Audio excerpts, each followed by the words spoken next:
Wait, what?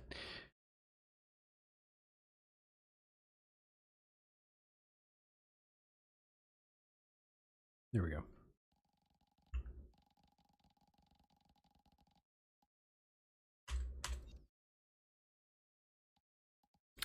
All right, so we're doing Eclipse.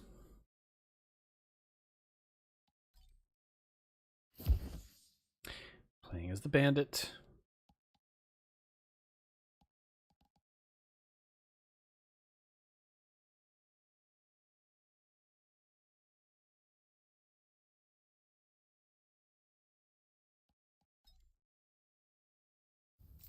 Let's see how everything runs.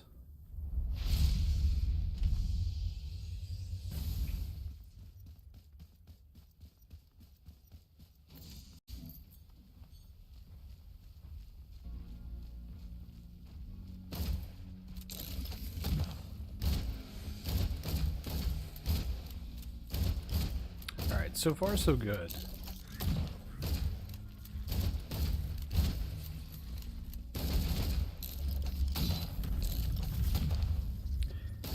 Actually, not really, because just starting off and like I can't kill him with that pistol shot. It's supposed to hit pretty hard, but if it ain't killing him now, I can't imagine what it's gonna do later on. Yes. All right, starting off with a good item. This is good.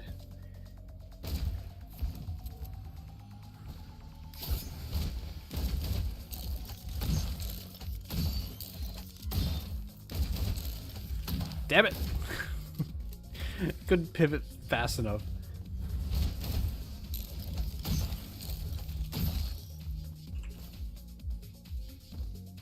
Grab the drone.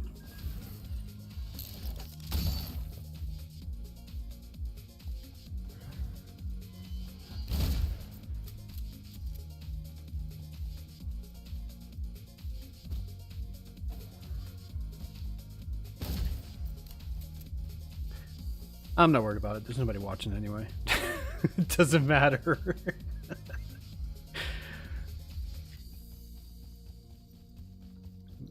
Fucking this stream would be like one of Amber Heard's movies. Hey, and callback.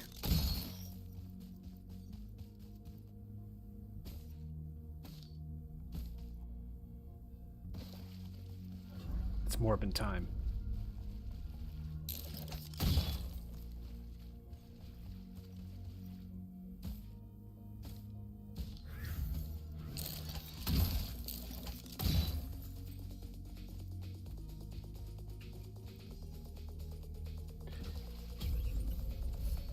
Oh, hey, that's not bad. It's not bad. Starting off all right.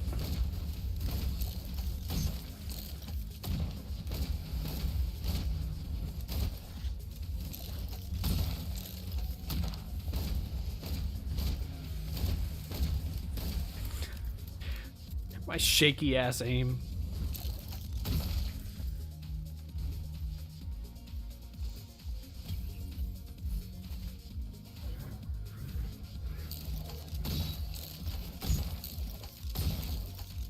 There we go. I don't mind if those things spawn because they're basically just, if you can get them fast enough, it's when they all start trying to attack that they're annoying. Like that. And until you gain a decent bit of speed, you can't actually dodge it. I mean, you can. But you have to juke them pretty hard.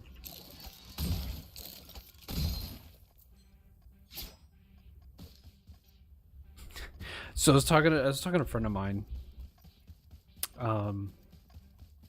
and they were like, "Oh, what do you think of Demi Lovato?" It's like, where do we fucking start with her?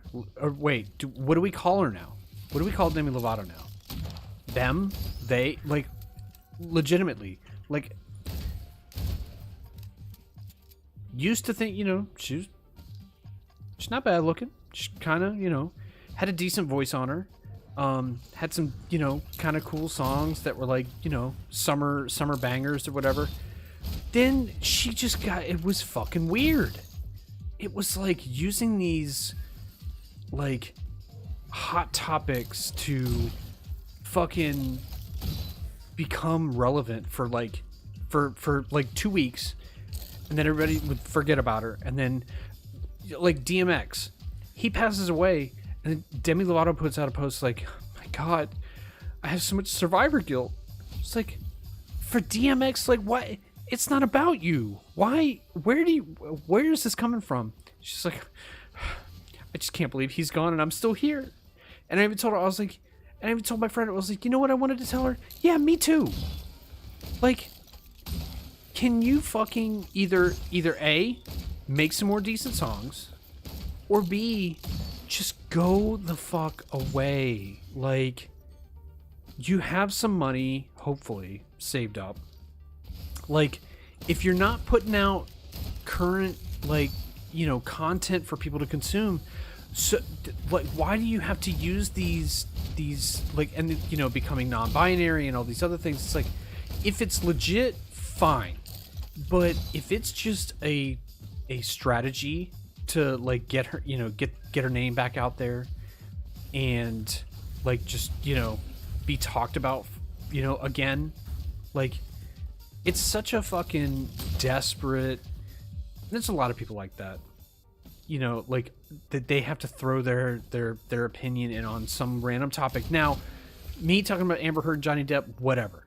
But if I were to comment like, they'd be like, it just reminds me of when my girlfriend made me angry, and just, it's like, it's if you don't have something to say about their situation. And honestly, if you don't, I mean, who really gives a shit about what some people have to say about anything? Like, nobody's watching my shit, so I can say whatever I want within reason. Fucking Google might hear some things, and who knows. But people who have a decent platform, I'm not gonna name names, but there's some people who they get a taste of that, and it feeds into some subconscious desire to just, people hang on their every word, and when they say things, a lot of people just echo it and run with it. Some things happened a little while ago that weren't it wasn't a good look if you were an American. And they're actually talking about that, and having hearings about that. So I watched it, and I was just, I had to, speaking of which, I might have to get a little head change again so I can enjoy myself. Because it's, and mental health, there has to be something that said, they're like, oh, why are people so unhappy nowadays? It's like, well, maybe because we have so much information thrown at us that it's impossible to escape, like, bad news, bad events, like mass shootings. As soon as one happens, I see headlines about it on Google, Facebook, YouTube. It's everywhere. It's in all my social media feeds.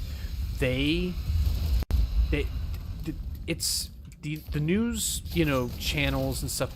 They know what they need to do to get viewers. They need to have people scared because they're like, well, I need to know the latest information. And I want to say it probably started with CNN. Because before it was, you have your newspaper in the morning, and then when you Um, you come home from work. You have the 5 o'clock news or the 6 o'clock news. You then have the 11 o'clock news. Then you have your late night TV. So you had like set hours where you would just get, a bunch of information thrown at you, and it would be really important stuff. Vietnam War, the fuel crisis, all these things from the 70s that, our parents had to kind of go through. They had some real shit to deal with. Fine. Nowadays, with social media and news, like, you still have your cable news, which a lot of people, watch and rely on, and they've pivoted to online, distribution methods,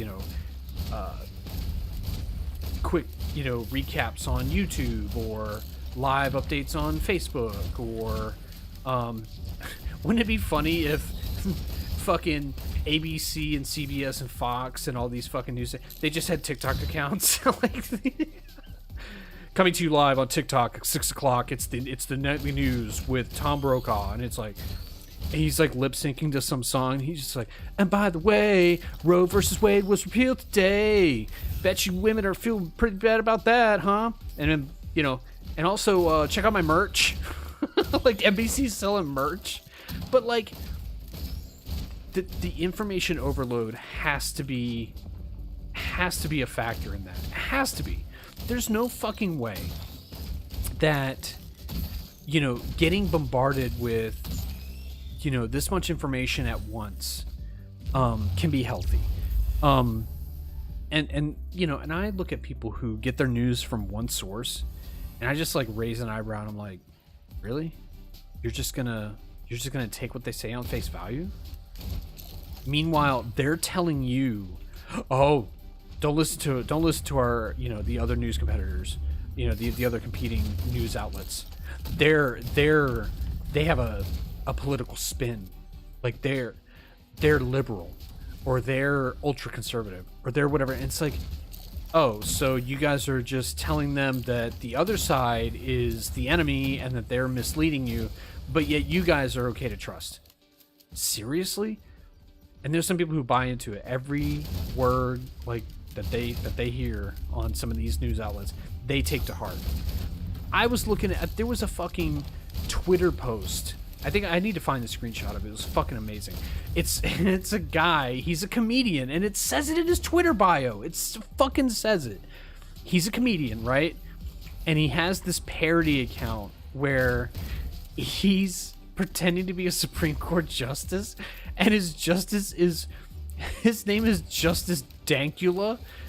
Fucking but Joe Biden put out a tweet, and it was pretty important. It was like saying, oh, Roe versus Wade, this is kind of a landmark day, and this is upsetting, and whatever, saying that it was it was wrong, and that it was not good to see people's rights being taken away.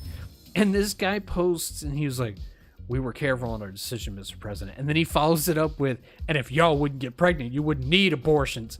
And there were some people who legit were like, oh, and you're a justice of the Supreme Court of the United States? Good thing I live in Britain where we don't have to deal with this shit.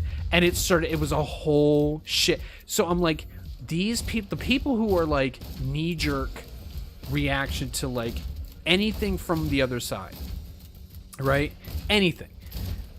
You are exactly the audience they're looking for.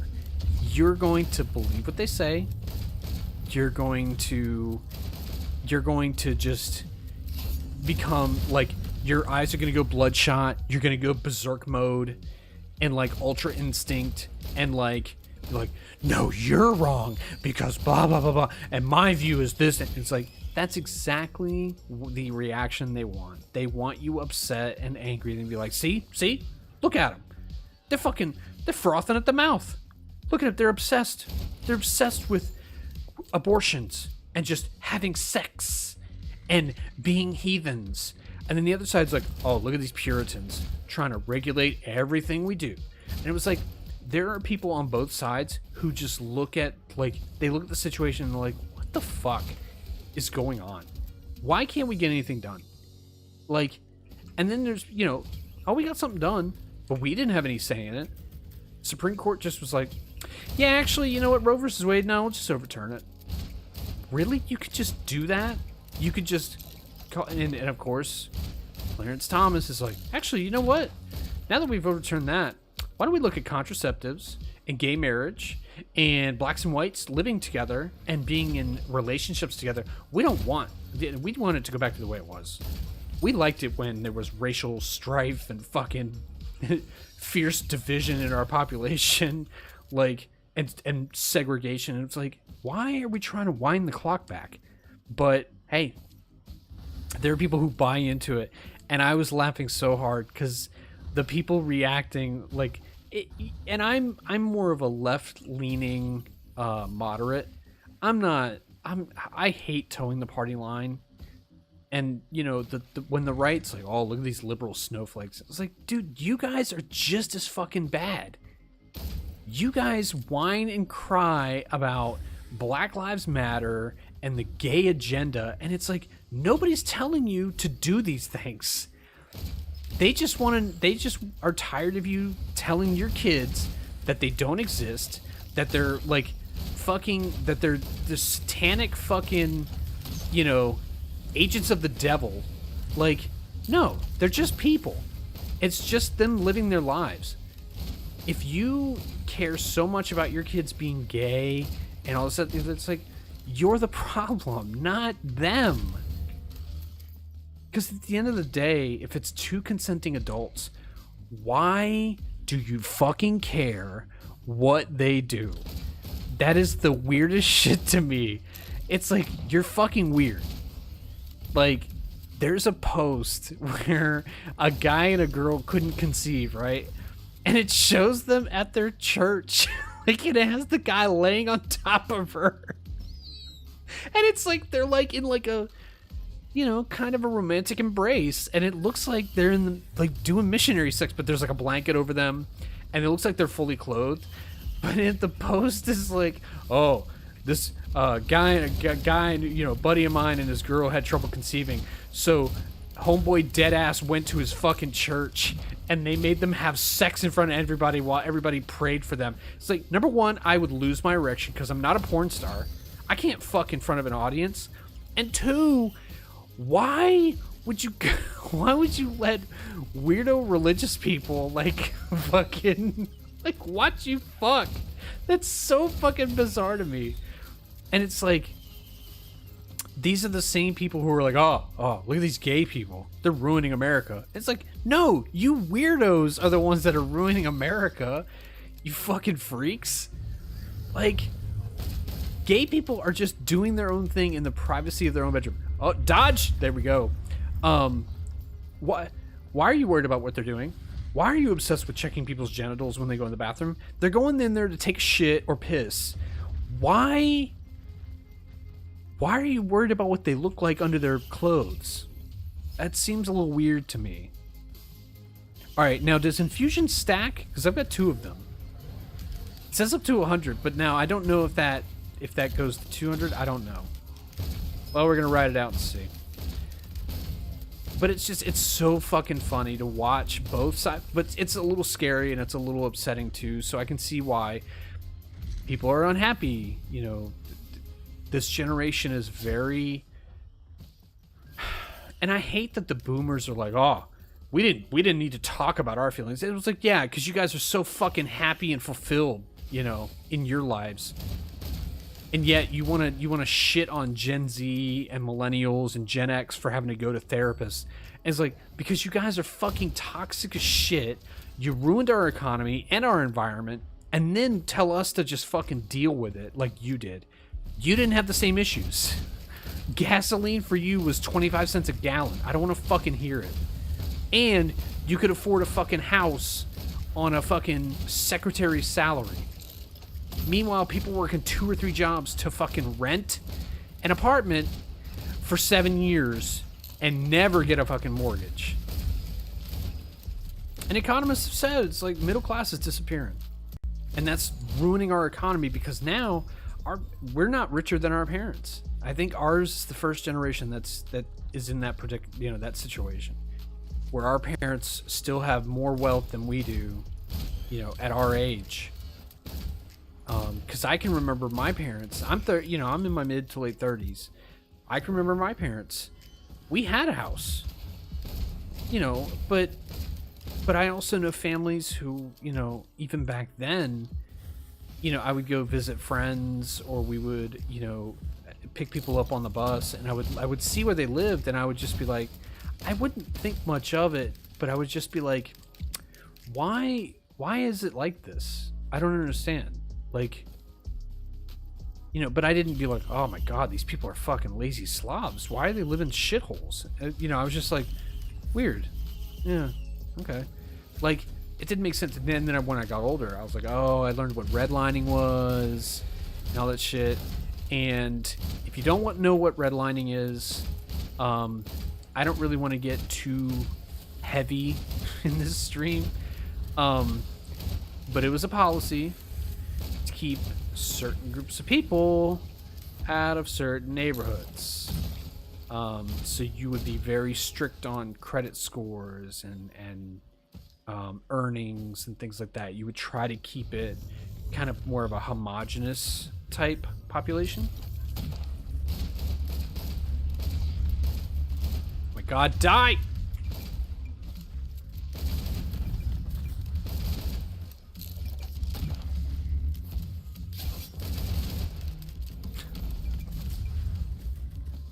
But yeah, like, I love how boomers act so fucking smug, and they are the dumbest, most out of touch generation I have ever fucking seen. And the problem is that we have a lot more generations hanging around. We still have a few people from the greatest generation. We have a fuck ton of boomers. And then we have people who were the Reagan era, young Republican type yuppies.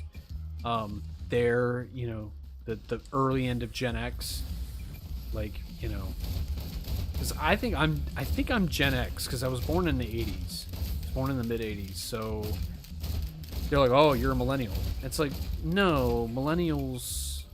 I think millennials is more of a broader category, because it's Generation X, or it's Generation X, then millennials, then Gen Z, fucking Zoomers. Where am I going? What am I supposed to be doing? I need to find the teleporter. Let's get the fuck out of here. We done got everything. But it's so fucking funny. If you ever get a chance, check out Boomer Humor on Reddit. I think it's r/Boomer Humor. I think. Ran right by it. Nice. Oh, nice, Beetle Queen. Hello.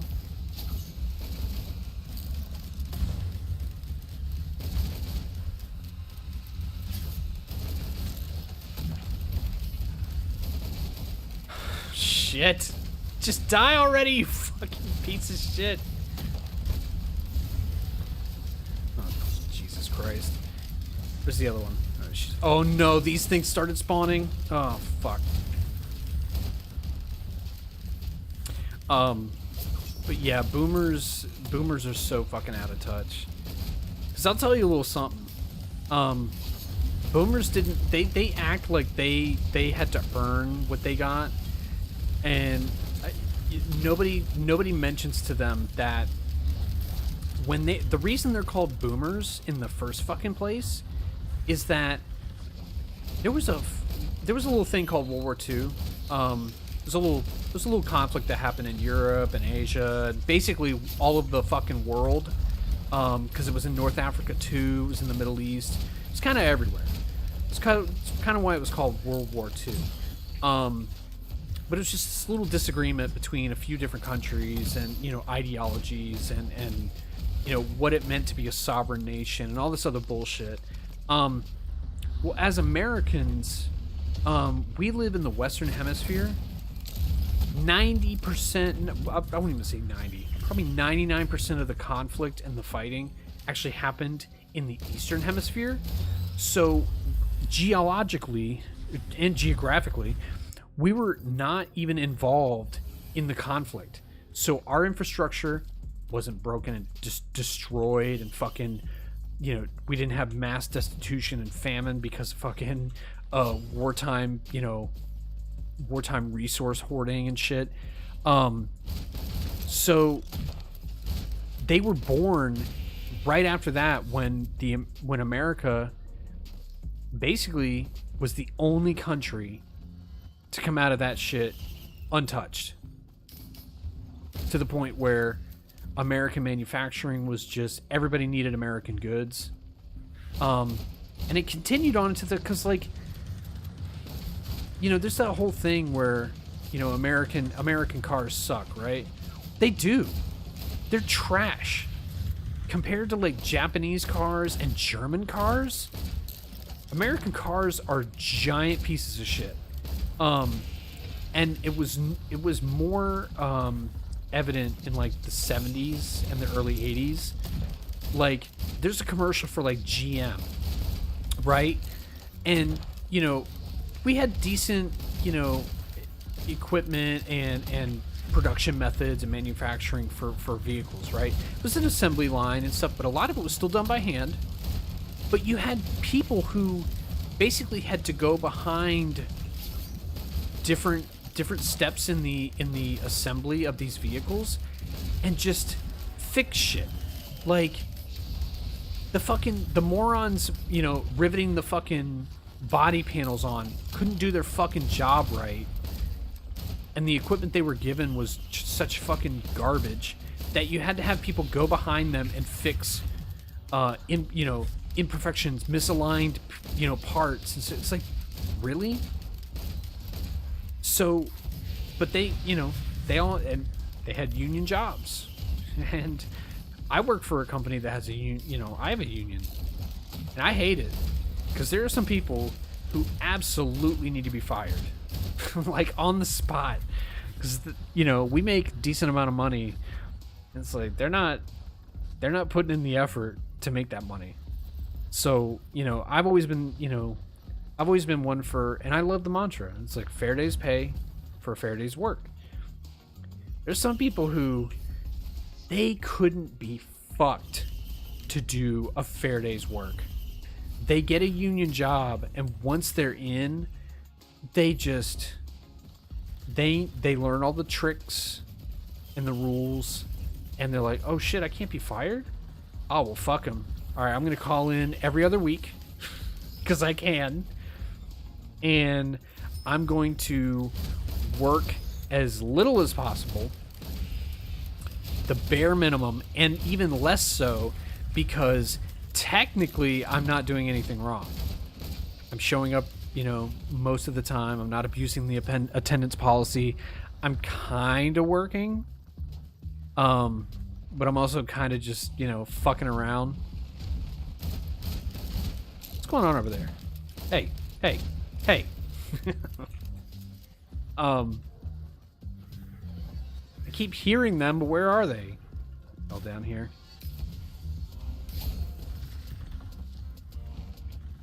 One equipment. I don't want to give him this because I don't have anything good. Damn it. Yeah, like GM. And hey, you know what? Labor unions, they're great. They're not great when the mob gets a hold of them. And I think Barely Sociable was just it's great YouTube channel. He did a video on the music industry, which I have always known the music industry is super corrupt and predatory, and it's a lot like film, in Hollywood, where they go after young, inexperienced, talent who are naive, idealistic, not jaded, and not suspicious enough, and also desperate. If you're a band, right? You're a garage band, and you're driving yourself from gig to gig. If a record company comes to you and says, "Hey, man, we really love your sound. You guys are talented. You've got great skill, great talent on these instruments. Songwriting is amazing. We love what you got. We're gonna go ahead and we're gonna bankroll you. You don't have to drive yourself anymore. You're gonna get a nice tour bus, brand new. You can decorate it however you want. You can modify it. Here's the budget for that. And blah blah blah. All your expenses are paid, and we'll help produce your next record. But they expect certain things in return. They want certain productivity standards met.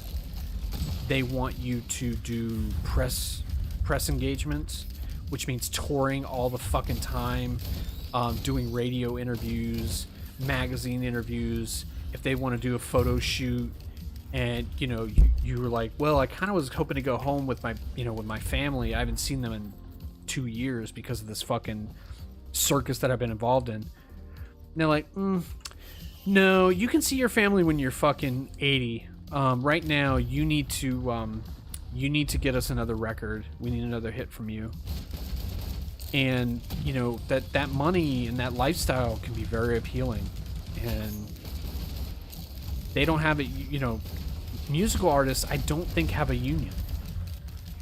At least film actors and film crew, at least they have they have unions that can help them out, provided they're not being they're not being used as fronts by the mafia. But musical artists, it was like, no, you're on your own. You sign with a record company, you're making a deal with the devil. And because we all know the Harvey Weinstein shit when it comes to Hollywood, where he comes to you with some weird fucking sexual shit. It's like, you don't say no, because if you're all right, as an actress, and I don't if you don't know what living in LA is like, I don't know what living in LA is like. All I know is it's fucking expensive, and it's expensive for a fucking reason, because the only people that go to LA are people who are trying to make it in Hollywood. They're trying to make it in film or television or something. They're trying to make it in some kind of visual media, and that's where the action is. That's where you have to go. But they get preyed upon by these producers and these studios, because they're young, they don't have the world experience, they don't have the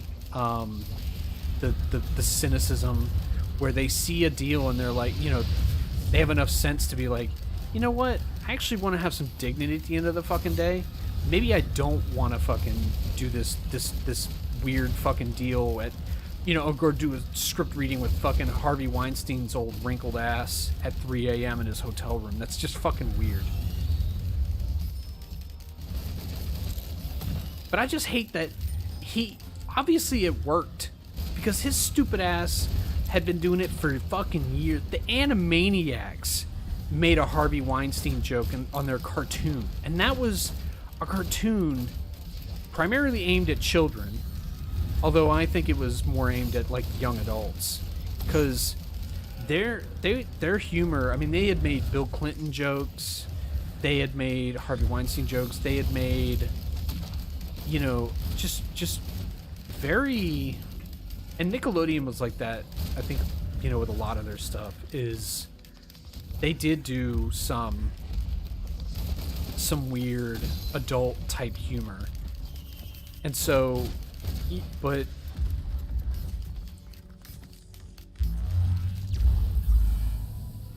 I don't know, man. You work in an industry and the theories that Barely Sociable had about the music industry were pretty convincing, mostly because it seems like a good fit for the mafia, where they absolutely would get their claws into a studio or a group of studios where it's all and strong arm the radio stations to play certain songs over and over and over again to make them hits. Because there would be times, and this is when I still had AM/FM radio, but there would be times where it's the same 7 or 8 songs that they play in like 2-hour blocks. Because AM/FM radio, you know, free FM radio just sucks ass anyway, because it's loaded with commercials, and you get like 2 songs, and then like, and now a word from our sponsors, which will take 27 minutes, and then we'll play two more songs, and then another 20-minute ad block. Oh, and then we'll tell you what the weather is like, and what time it is, and the traffic that you don't give a shit about because you're 17 and you got nowhere to be. Like, they fucking... But they would play the same fucking songs. And I always wondered, because I was like, you know, even with these artists, it was like, they have a whole album. Where's the rest of their music? And it was, yeah, it's... Oh my god, this sucks. But yeah, his thing was, you know, depending on who was calling the shots, and finally some radio staff and you know, either producers or on-air personality would finally come forward and say something about, you know, what they had gone through. And they're like, oh no, yeah, they would call, you know, they would get a hold of you, and they would make threats. They would try to strong-arm you, and it was like, these motherfuckers, why does it still feel like for the Mafia, it's still 1939, and they're still able to just, like, you know, go to some random business and be like, hey man, you know, you got a nice shop here. It'd be a shame if something happened to it. You should pay us for protection. It was like, protection against what? You? Fuckface? But you couldn't do anything because the cops were in their back pocket. It's just fucking weird. But supposedly that's the deal, is that the Mafia gets, because, you know, Jimmy Hoffa and all that stuff, you know, the Mafia sees it's so weird. They see everything as, oh, there's an angle we could work on this. It's like, an angle? It's fucking music. What could you possibly do with music? And they figured out a way to make it work. They're like, oh no, we make, you know, we convince these radio stations to only play the songs we want them to play, and make people like them. So like, some shitty pop hit, like, and it wasn't until like, and as much as I hate Justin Bieber, at least he was able to get his start and kind of, I think he like the breakout YouTube thing. I don't think they had one before him. But he kind of changed how it was possible to, you know, become discovered, like, or not get discovered and actually have a music career. You know, he started on YouTube, like, doing his little bullshit drumming shit, and, you know, and he was like a child prodigy, and then he turned into a giant fucking asshole. And he had that shitty baby song that fucking... That was the funniest thing ever, was that song was so hated. Yeah. People downvoted it just because I did it. I think I did it, and I did it to Rebecca Black's Friday video. I think I downvoted both of them. One of the few times I actually downvoted a video. Yeah, I piled on. Who gives a shit? They were garbage. Come on, give me something good. Give me something good. Give me a red. Give me red. Damn it.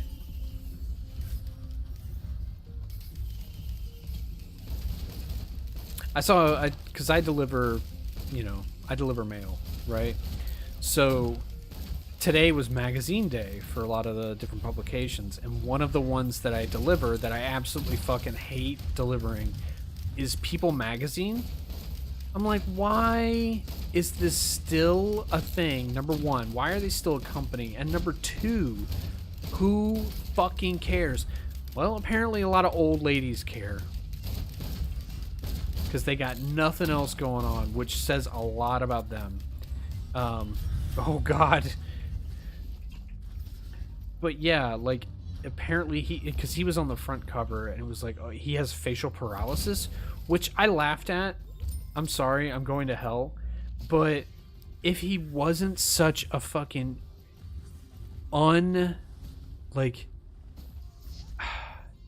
if he wasn't such an insufferable fucking douche, then maybe I would feel bad.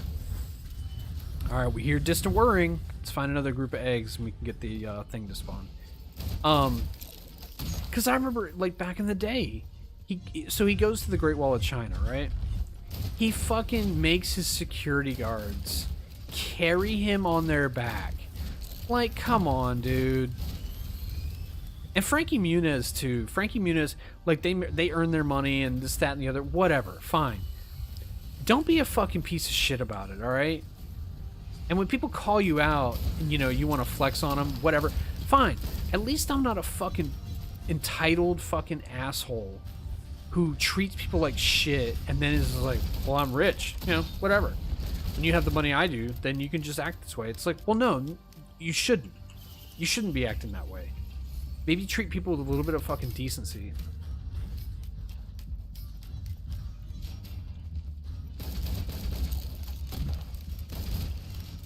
God, I hate these fucking things so bad.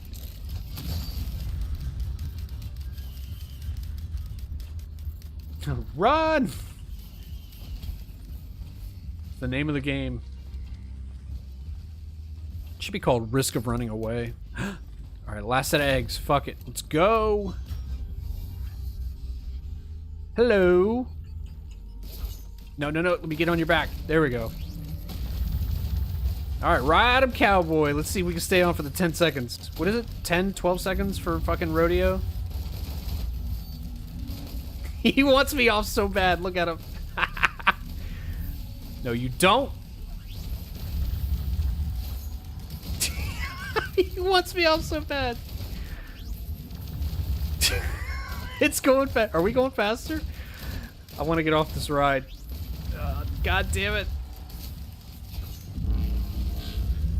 No. No! Fuck.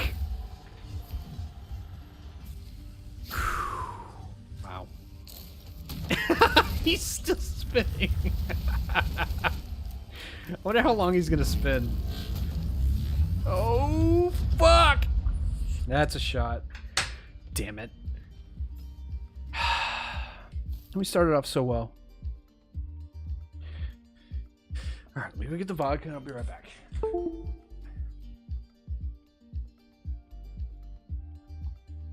And I forgot I was plugged in.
Came in from out of the void.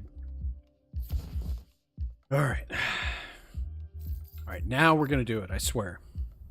All right, so the goal is to, so you start each of these little maps, you grab loot stuff, get items, you do the teleporter and you go to the next stage, right? Well, there's a stage that you can get to and it happens randomly. It could happen 3 or 4 stages in. I heard a noise. What spawned? Who the hell are they? There he is. Surprise! But there's a special teleporter that will take you to the moon.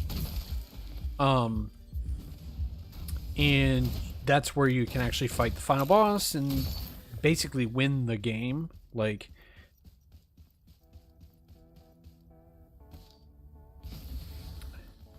there we go. Bow.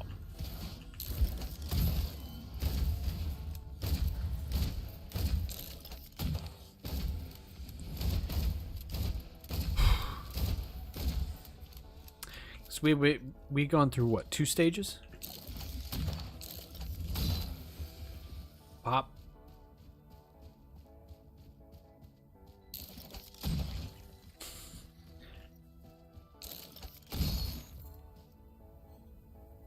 There we go. All right, what do we got here? Ooh, another gas can. Ooh, that's actually pretty nice. Because basically we could stock up. Hey, getting that first thing already?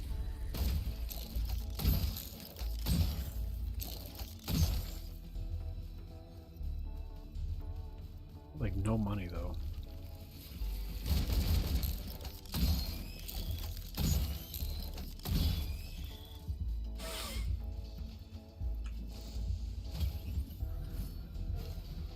But I don't want to give up glasses. Damn it. Alright, we need more money.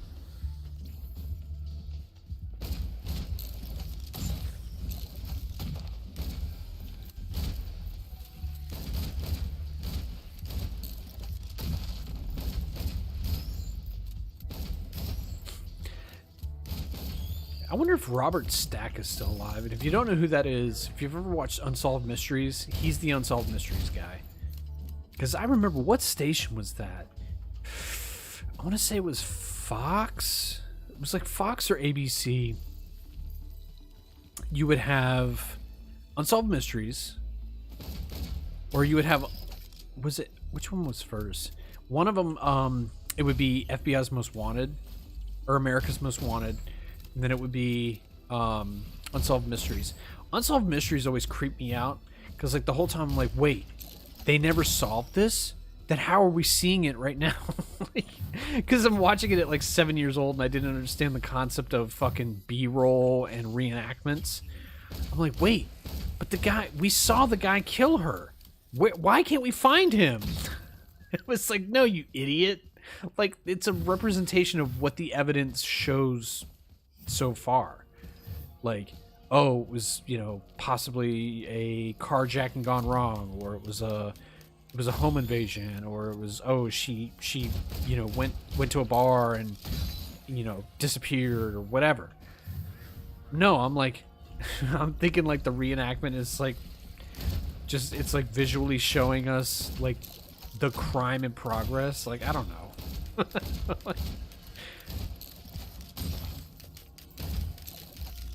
Pop. Tick, tick, tick, tick. There we go.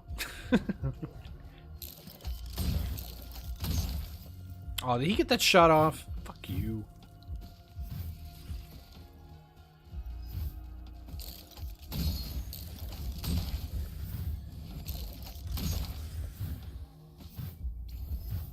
Alright, should I get an item to sacrifice or what?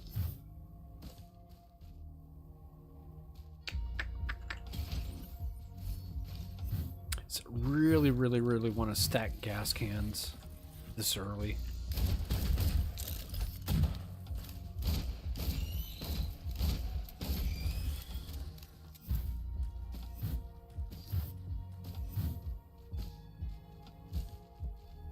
Man, I cannot wait for Stranger Things Volume 2, Season 4. It's getting good. Had to binge Season 3 and 4, like, back to back. Because I hadn't watched it in so long. And it's pretty fucking good, but I'm wondering what they're gonna do with it. Because they've said, like, this isn't the end. But I'm really, I don't know, man. You could easily fuck it up. Like The Walking Dead. You know, you just go too far and you stretch the content too thin, and it just doesn't hold up. And I mean, it could happen.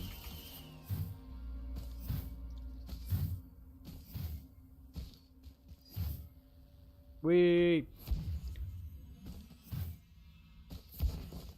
'Cause I remember when I got into Walking Dead. It was so cheesy too. Like, I had gotten my first apartment. Not my first, but it was my first alone.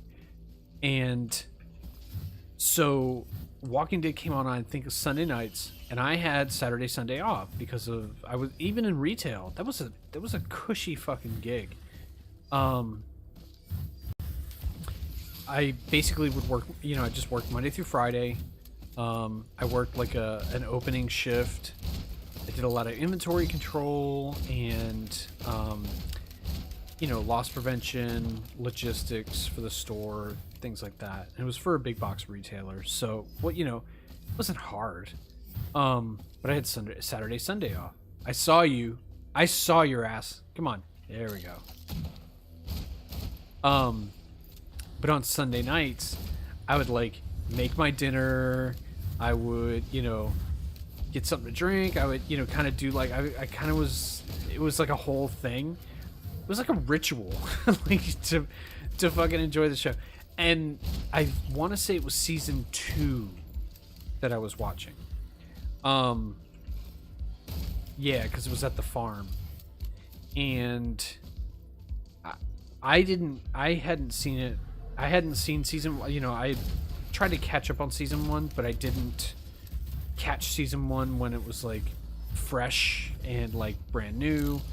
But they lost a shit ton of viewers in season 2, like a bunch, and it sucks because it wasn't a terrible show. Like, it was kind of enjoyable. And they had some decent writing, but it got to the point where it was the network executives making creative decisions, and that's fucking retarded. I'm sorry, but if you're some producer, you might know how to, you know, make deals and, you know, call in favors from like casting agents. You are not a filmmaker. You are not a creative person. And if you are, then what the fuck are you doing being a producer? You fucking sell out. Like, what the fuck, man? Like, but they would make stupid fucking decisions, and they were just trying to squeeze money out of the show. And, you know, every season had to be some fucking massive. I mean, but that's the formula. I mean, you have every season end on a cliffhanger.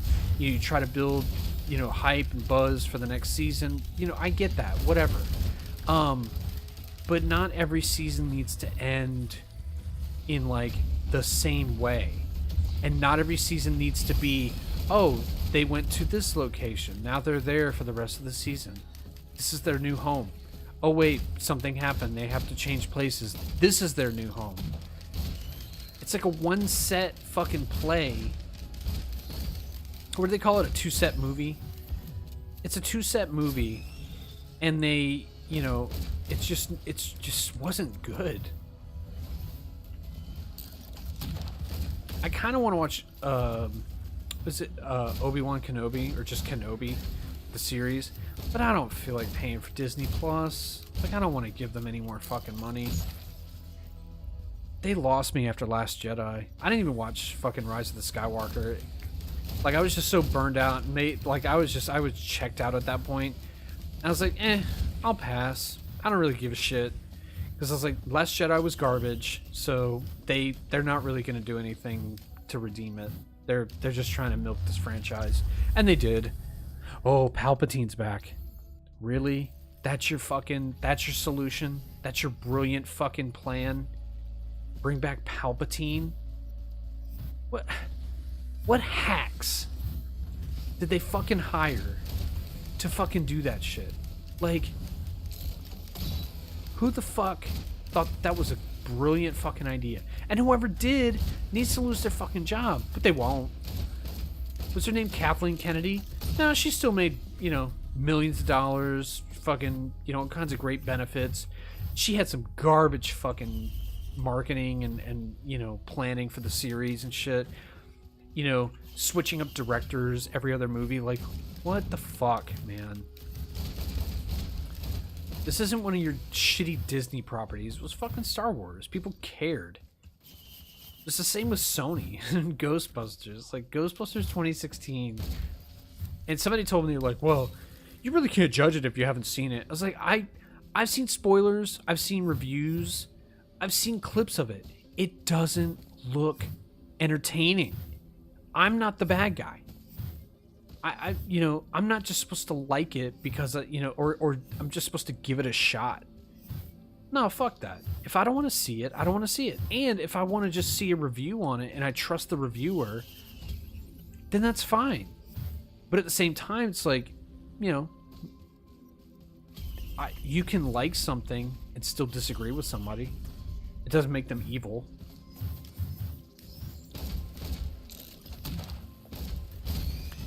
And they're technically they're correct. If you haven't actually seen it, you really can't have an opinion on it. But I saw the shitstorm that was going on about the movie. The whole, oh, if you don't like it, you're sexist and misogynist. And it was like, that's not fair. That's not fair to people who just didn't think it was a good project and didn't fucking buy into the marketing or because I didn't just immediately like it or give it a chance, that somehow that makes me a fucking a terrible human being. It's like, well, maybe it's just a shit movie. Ever think of that? Like, maybe the fact that I don't want to watch it is because it looks awful and the shit that I've seen, the publicity material, doesn't look appealing. You grab, four women, actresses who have been in some good things. They've also done some garbage. And and fucking, when you hear about the making of the film, that can kind of influence people's opinions too. Hearing that there were, conspiracies going around about how Sony was playing up the fucking the political division, being like, oh, if you don't like it, I think, what was it, the fake like Twitter accounts and the bots to fucking play it up to the fucking to the feminists and shit, and be like, if you're a feminist, you should like Ghostbusters. It's really about your movement. It's not about the movie at all. It's not the fact that it's a fucking cash grab from a fucking soulless corporate entity and the movie itself, it wasn't made to be a movie. It was made to be a money printing machine. They're like, let's take a franchise that hasn't seen the light of day in 20 fucking years. We will capitalize on this wave of like fucking nostalgia, because this was Stranger Things season 1 had come out. Synthwave was hot. 80s retro shit was coming back. The styles and the fucking the trend was to be just kind of dip into that decade for inspiration and make references and stuff. It was like, that was hot, so of course they made Ghostbusters, but they made it so fucking horribly. And if you get a chance, watch Mr. Plankett's review on Red Letter Media. It's great. And then they even have a half in the bag where they talk about it, and they say, like, there were some real shady practices going on, and Sony leaned into it super hard. They're like, oh, this is great, because now we can guilt people into watching our movie. It's like, you shouldn't have to. People should want to go see it. That's the point of a fucking movie. I wanted to watch fucking Rise of Skywalker. I wanted it to be good. But I saw the direction they were heading, and I said, I don't want to be part of this anymore. And I like Star Wars. And my grandmother, you know, we had gone to see Force Awakens. We had gone to see Rogue One, which people shit on Rogue One. Whatever. It wasn't a bad movie per se. It was just a little too. It was a little too great. It could have been a little bit more like a you know, a suspense thriller, like a political thriller, where you have a traitor on the inside who sees what they're doing, gets disillusioned with, you know, with the Empire, and is like, fuck it, I really want to, you know. And maybe it could have been the what's her name, the main chick. It could have been her. Like, her father went to work for the Death Star, you know, on the Death Star, and she joined the Empire because she really had no choice. That she kind of wanted to have a chance to maybe reunite with him, maybe, you know, whatever. It could have been done that way, where it was a little bit more like you get to see, you know, all these characters like the Grand Moff Tarkin and the admirals and stuff as they, you know, as they had assumed their roles and were trying to, you know, you could have shown the internal power struggle between the Empire, where it was the struggle between the military establishment and the fucking Sith, you know, the fact that Darth Vader was given all this authority, even though he's not a military guy. He's a fucking warrior monk who's evil and wears a suit of armor. You could have had some weird shit like that, where like in the, what was it, Empire Strikes Back, or was it New Hope, whatever, the guy's like, oh, Lord Vader, you and your tired religion. Like, you could have shown him like that paradigm, where that wasn't the first time he had to deal with that shit. And like the reason he started choking that dude in Empire or whatever, is because he's gone through that before, and he's not gonna, you know, he ain't gonna deal with it again. Fine. You know, maybe some good writing. Is that so much to fucking ask? But yeah, these garbage movies. And then we're supposed to just like it because they tell us to. And then Sony can't be fucked to hire on a decent director, and, you know, it seems like they're even more involved in the filmmaking process, where they don't just give feedback. It's like they're on set every fucking day, like watching everyone work and you know, making people nervous and just being awkward and uncomfortable the whole fucking time. I would be fucking miserable if I had some fucking stupid studio executive like constantly on set, like giving their 2 cents, and you can't say anything to them because they're essentially your boss. But as we've learned, if you don't say anything to your boss and they're a filmmaker and, you know, you're in this industry or whatever, look at the Star Wars prequels. George Lucas wasn't challenged by anybody, and that's what we ended up with. Fucking Jake Lloyd's horrible acting, which it wasn't his fault, because Hayden Christensen and Natalie Portman's a great actress. Hayden Christensen, decent actor. He can do some good shit. And they showed it, like the bloopers, they look more human in the bloopers than they do like during the takes. Like, George Lucas is a fucking hack. And he was, I love how butthurt he was when he sold Star Wars for $4 billion. Like, what the fuck, dude?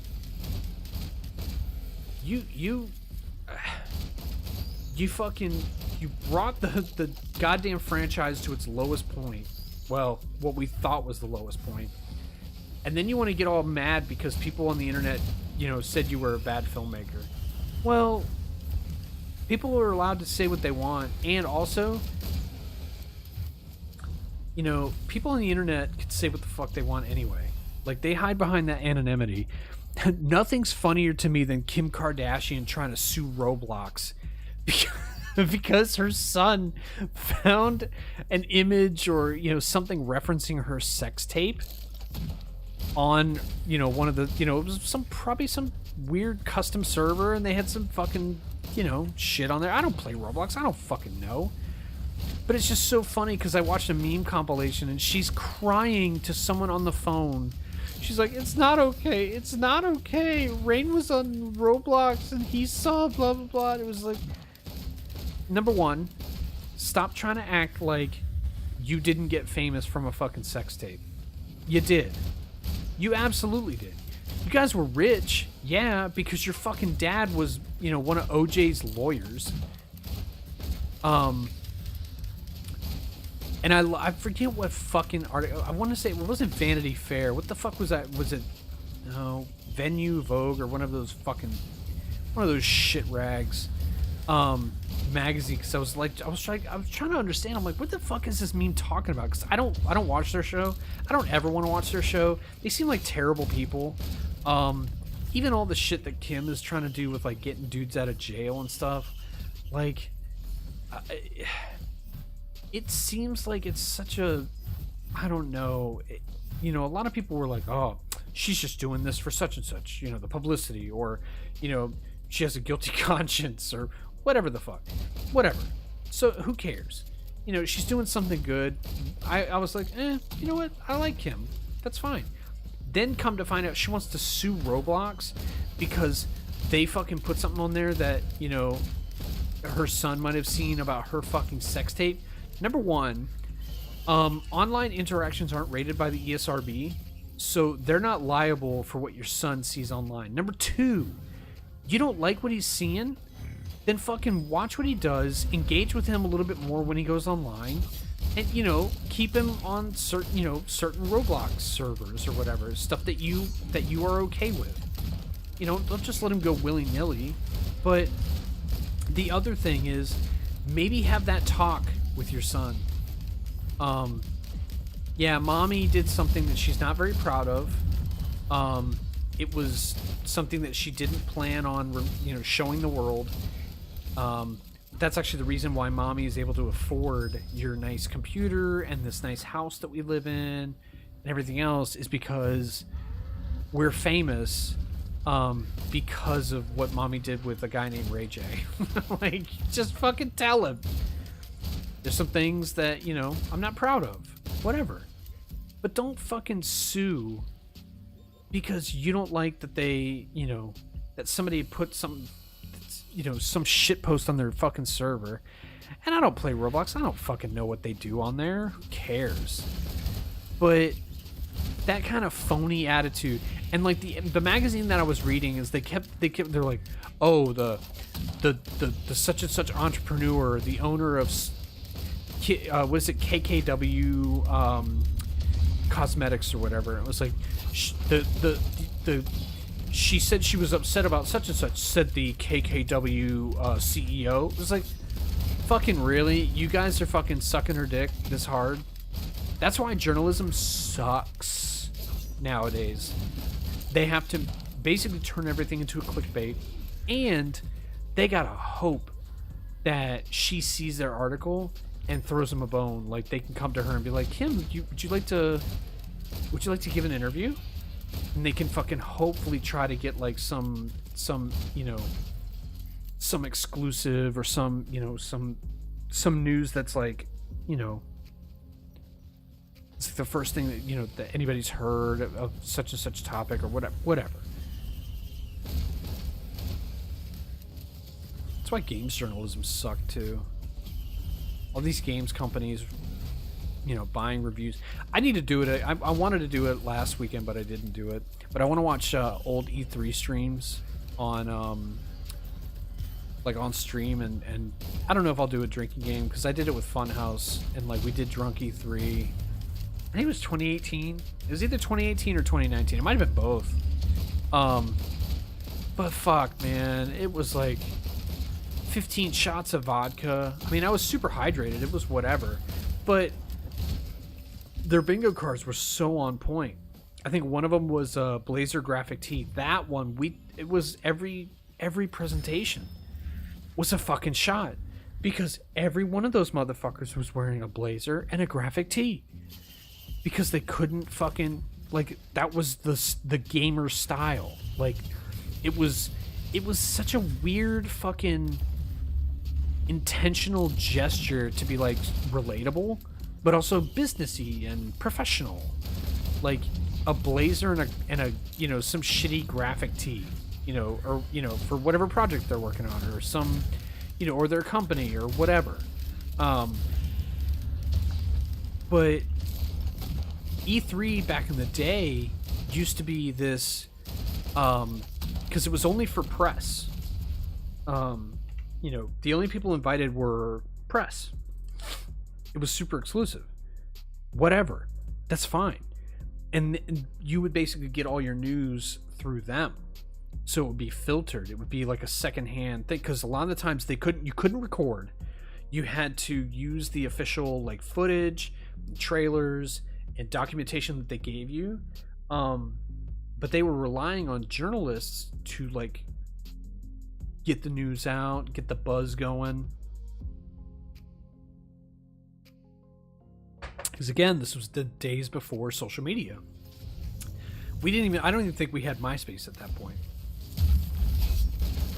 God, MySpace. I tried to log back into MySpace. I want to say it was it was a few years ago. Ooh, that's a sketchy fucking place. And they said it, like, the only people that use MySpace now generally are sexual predators, people that want to be able to kind of stay somewhat hidden, but they don't want to use the deep web. Whoops. Popped all those barrels too. But you know, even this was before MySpace, I want to say, or right around it.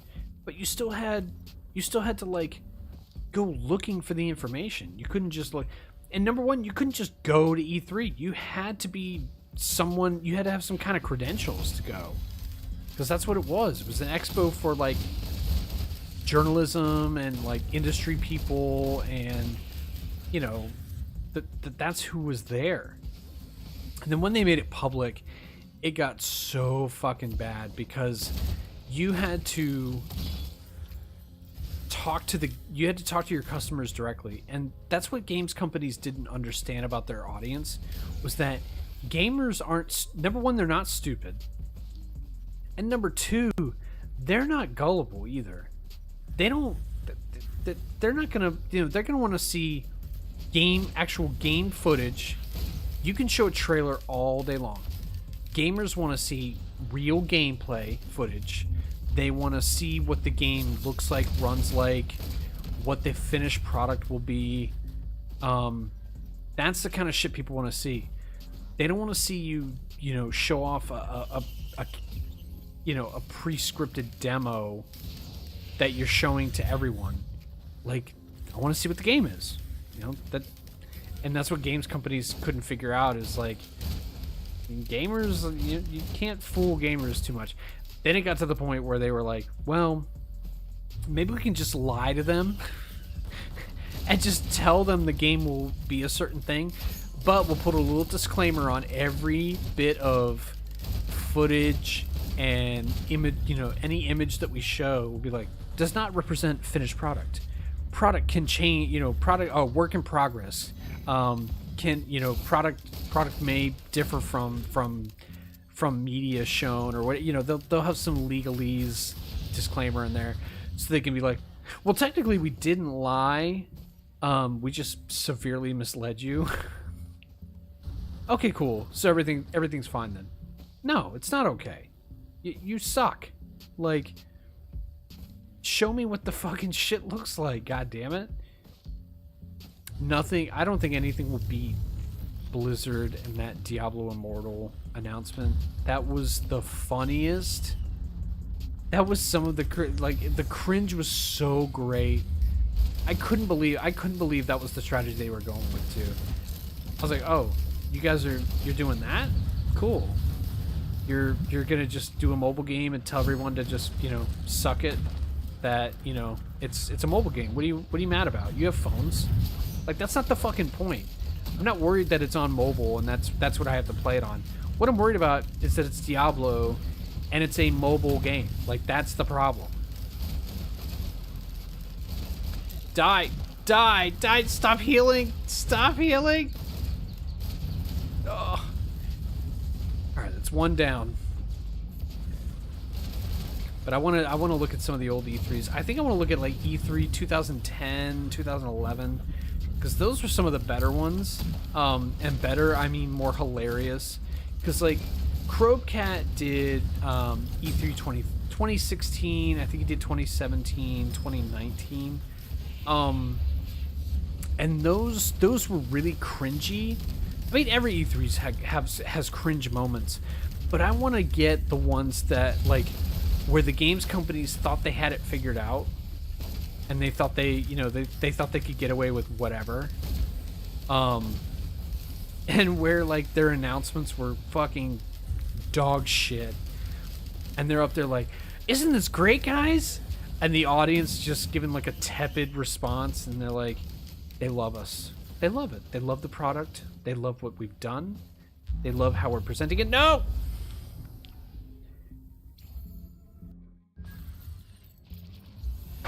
Oh god, sorry. Well, it's not full screen, so whoever's watching this doesn't have to worry about it. 69. Oh yeah. It's one of the best numbers ever. Followed by 420. Haha, lol.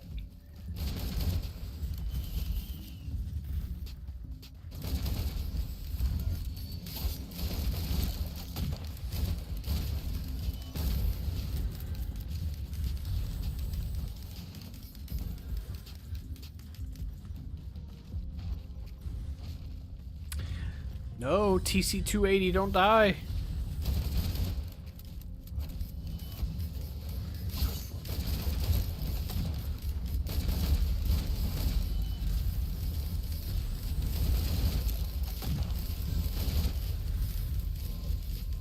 Ouch. Ouch, ouch, ouch, ouch, ouch. No, no, no, run away, run away.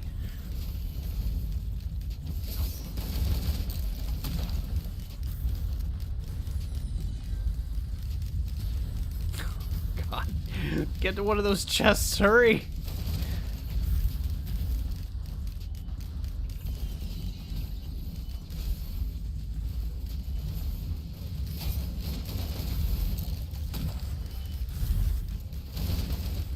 Oof. Oh god, this sucks.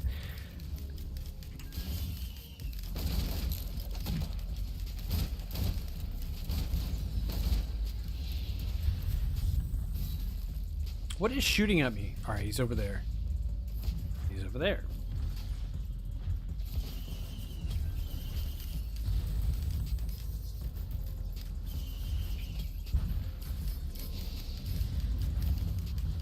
It's not coming from up here. There you are. Piece of shit.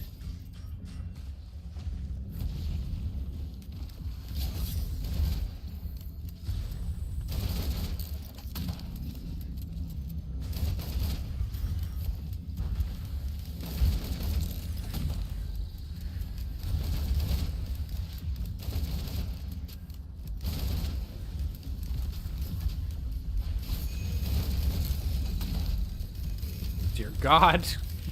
Run away.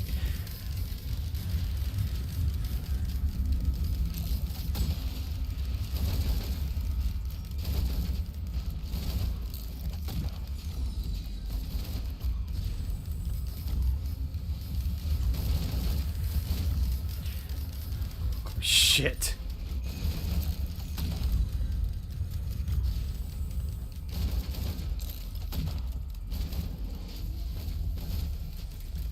Bop.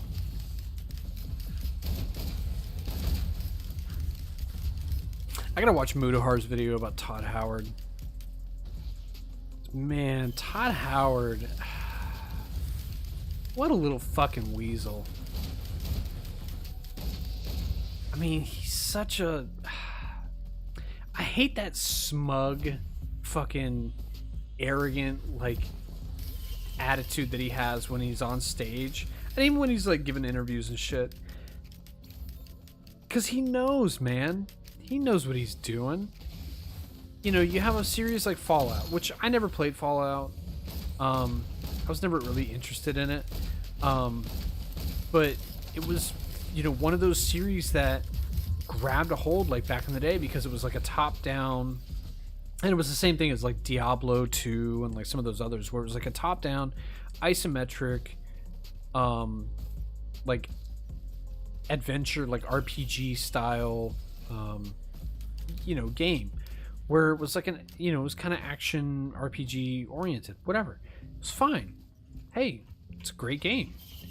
But their philosophy behind it was, oh, you know, for these new ones, because I think it was like Fallout 3 or Fallout 4 that were like the first ones in 3D or whatever. It was ever since then they've just... Fallout 76 was the worst fucking thing I've ever seen. Like, it was like a mobile game on PC. It was just, hey, you like Fallout? Give us your fucking money, you bitch. Hey, you want this? How about you pay us first, you fucking broke ass motherfuckers? It was like doing some Findom shit. It was like, oh, we know you like Fallout. You know what we like? Money, you fucking little pathetic bitch. Fucking give it to us. All of it. Like, is this enough, mistress? No. Give me your credit card now. And like they scalped everything. Alright, I have enough money. I need to find the red chest. Is it down here? Yes.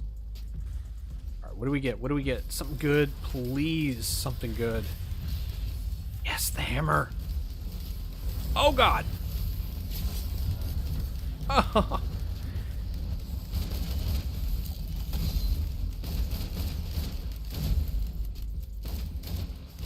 Three. Damn it.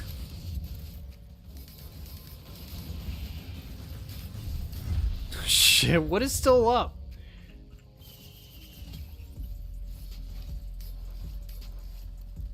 I love how EA became like the fucking Thanos of E3 though. They were the worst.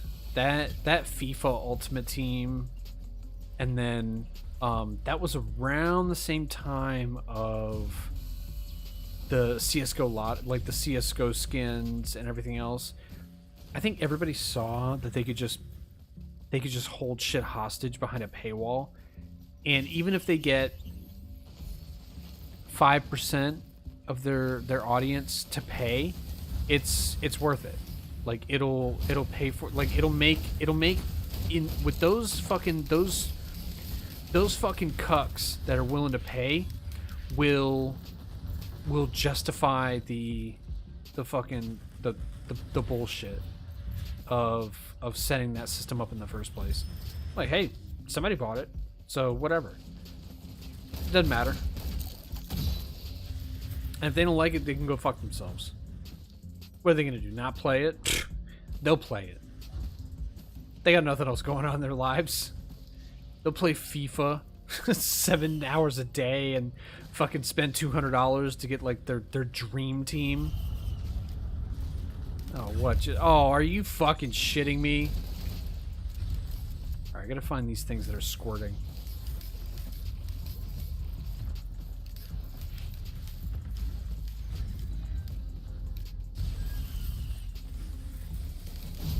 Surprise!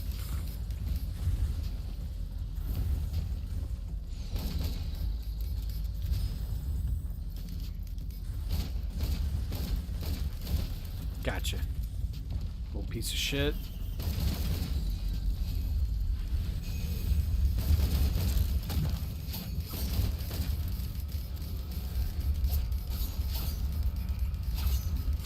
Surprise, bitch!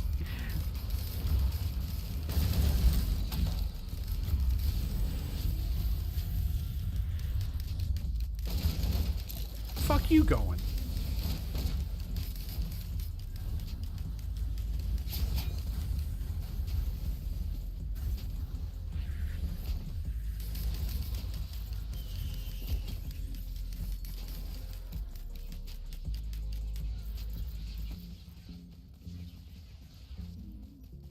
One press conference I really need to watch is Konami from 2010. Whew.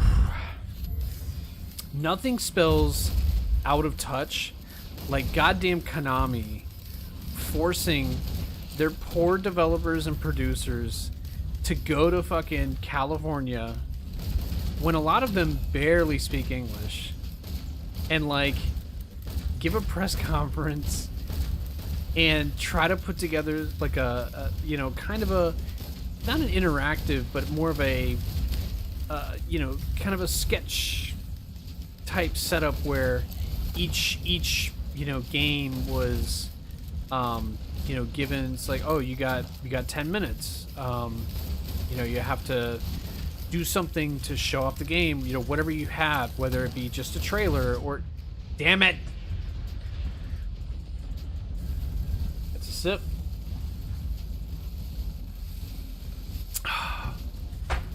Ugh. Oh, we got two red items too. God damn it. But if you, I mean, so a lot of Japanese people, especially if they work in tech and, you know, certain industries that have, you know, international, I want to say like relationships, you know, with international clients, or, you know, their customers are, you know, tends to be very focused on like American or English people. They learn English like in school. A lot of them, or even their company will make them learn English. So a lot of Japanese people are bilingual, but English isn't their first language, and they're trying to, on the fly, basically come up with something real quick that's going to be, you know, engaging with their audience. It's like, motherfucker, these guys make games for a living. They code shit. They're not salespeople. It's the same thing with Sean Murray from, you know, Hello Games when he did the No Man's Sky shit. They're like, oh, look at this guy. He's a fucking shyster. It's like, no, the motherfucker makes games for a goddamn living. He's not one of these on stage guys. He's not the fucking Phil Spencer and Reggie Fils-Aimé who are, that's their job, is to be salesmen. That's not what they are. They're fucking game devs. They're introverts. They're nerds. Whatever. Like, these poor fucking guys were just trying to, you know, you're like, oh, you know, we made this game, or, you know, this is what we have to show. We really like it, blah, blah, blah. But they have to be, like, funny and, like, interesting. And it's like, but they're introverts. They're introverts, and they're nerdy Japanese guys. Like, what the fuck, man? All right, anything good in here? Oh, I see gas cans. Yes.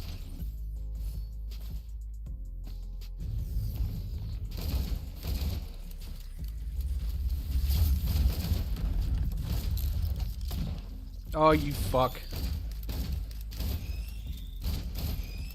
Oh, hey, another one. Definitely the glasses.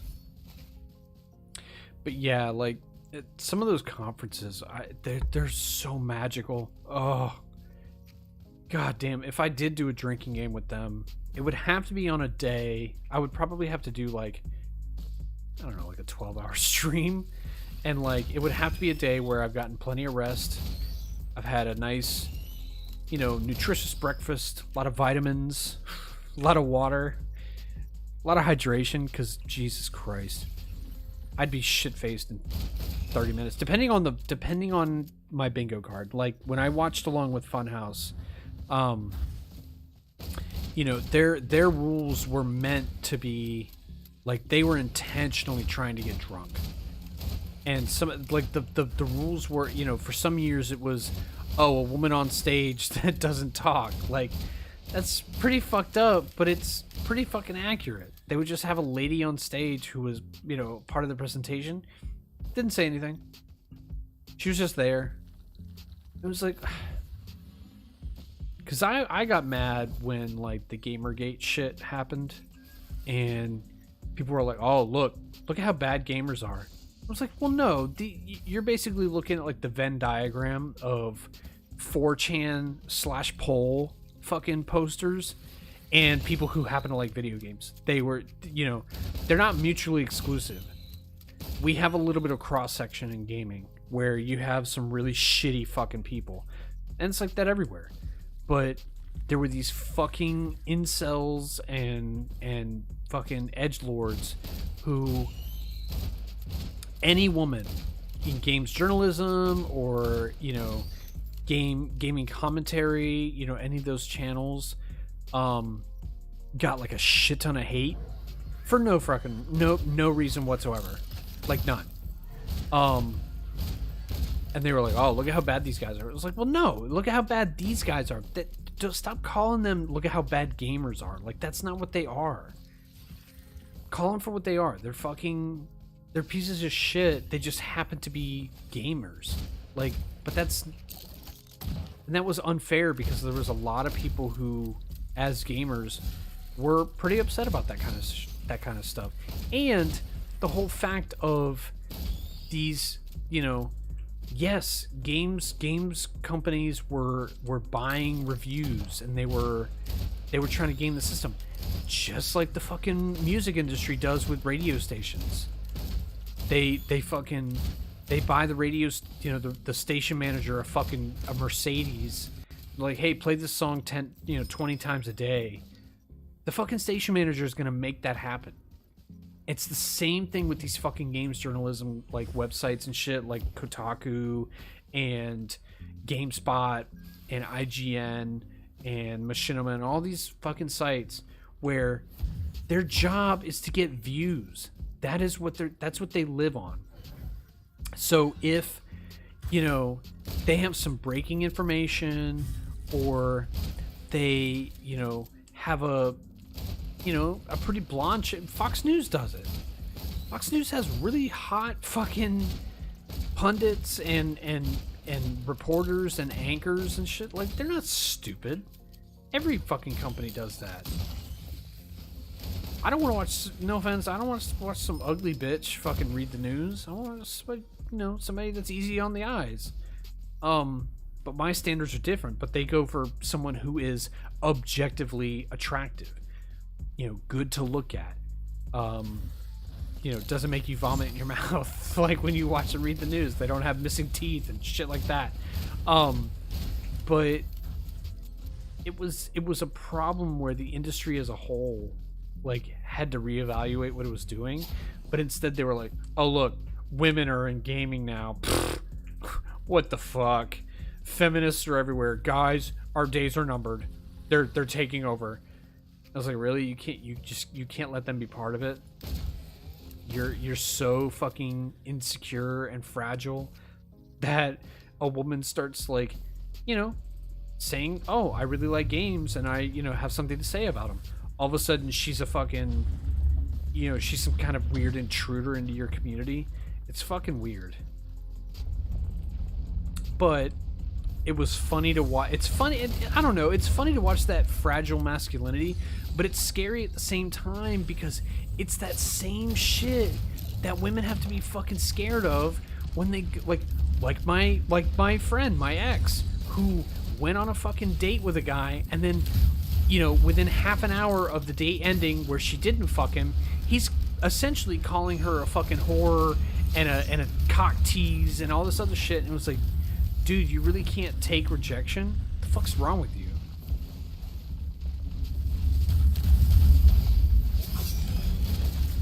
Ah, run away. Cowards live to fight another day.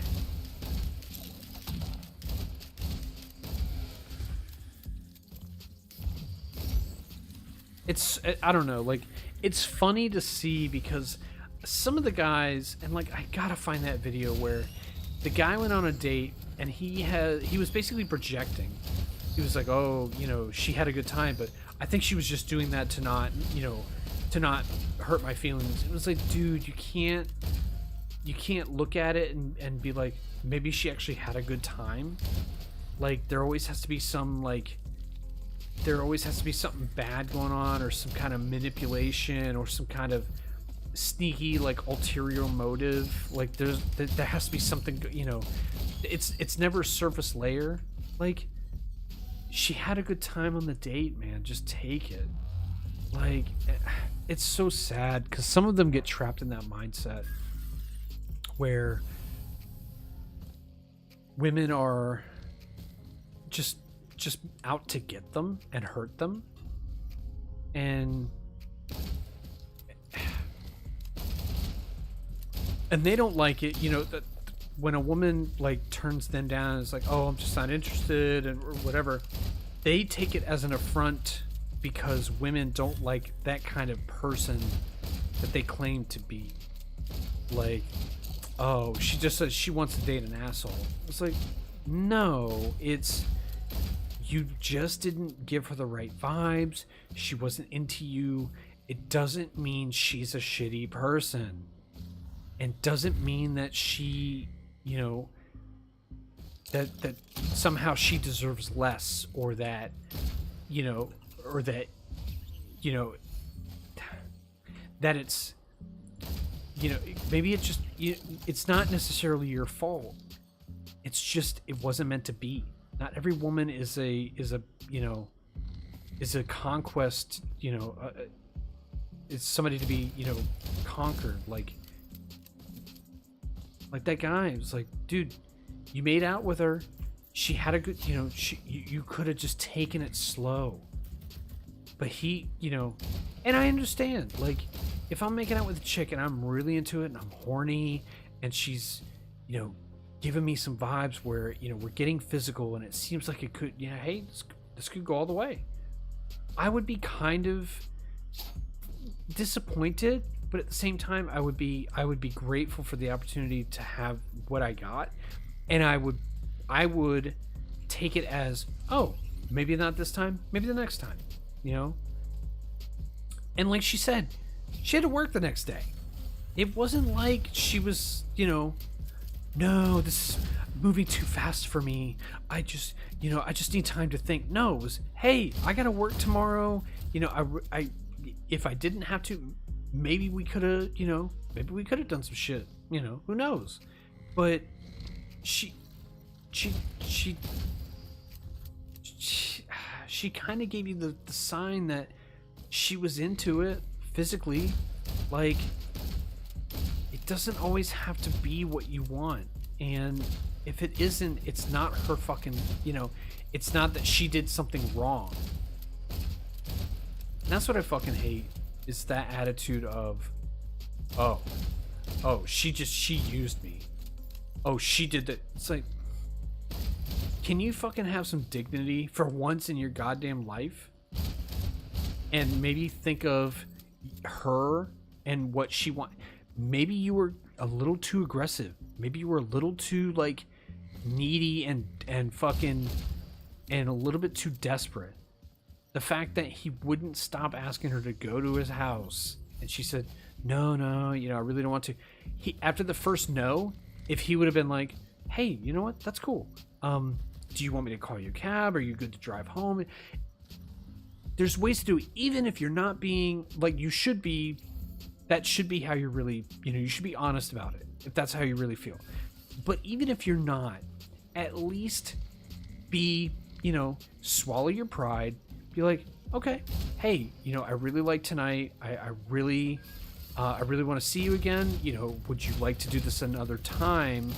And if she says yeah, fucking give yourself a pat on the back and fucking take the next step. It's a process. Like, some dudes can slay, if that's what the woman is looking for. If she's looking for a one night stand, hey, you might be the lucky guy. But not every woman is looking for that. And just because she's not doesn't mean she's a fucking, that she's a fucking bitch and she worked your emotions and she hurt you, she hurt your feelings, and she's a bad person for doing it. It's like, no, maybe fucking just chalk it up and be a fucking dude about it. You're like, hey, all right. So we didn't get this, we didn't fuck this time. Hey, whatever. You know what? I'll, maybe I have some other prospects on Tinder or whatever the fuck app I'm using. Hey, I'll just go talk to them. No, he got all weird with it. Just fucking sent some weird messages like, oh, you're probably with some guy now. You're probably talking to him now. It's like, really, you fucking weirdo? Should I go with forgive me, please? I've only got gas cans so far. I'll keep the recycler for now.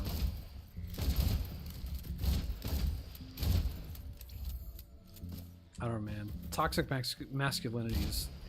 It shouldn't even be called that, because a lot of dudes, like, they get upset because they're like, I'm not toxic. I'm not toxic. I'm the most masculine man you've ever seen. I'm not toxic at all. It's like, okay, well, you're fucking actually kind of, yeah. That's what this term is meant to describe, is like a dude who's so fucking insecure in his masculinity that any threat to it fucking freaks him out. Like, nothing is funnier. I gotta find these Facebook ads, but I don't know. Have you ever seen the ones that tell you to go to like some weird boot camp and be around a bunch of other dudes who want to be alphas? And it's like, do you guys not remember that the whole like mythological, hierarchy that you're like subscribing to as gospel? There can be only one alpha. Do you not remember that? Why would you go to a camp where all of you are trying to be alphas? It makes no fucking sense. And why would you pay? Why would you pay to have some guy make you carry a fucking log or whatever and then tell you, oh, by the way, you're a man. You get what you want. You take what you want. Don't let no woman tell you no. It's like, okay, well, you guys are fucking weird, and if you go to one of these, you should be on a fucking list. It's as bad as gay conversion therapy. It's just as harmful, because they get into a bunch of and they just fucking, it's like a feedback loop. It's like, oh, women, yeah, I didn't get sex when I wanted it either. Yeah, women are so horrible and evil. What the fuck? Pop. Oh shit. Nice try. Can you imagine someone manipulating you for sex? Or somebody working your feelings to get what they want from you? How can you imagine? No, that's such an alien concept to me. That's weird.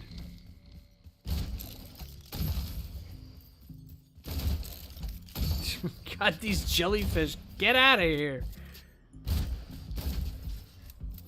Alright, I think we've gotten everything. Let's get the fuck out of here. It's already been 16 minutes.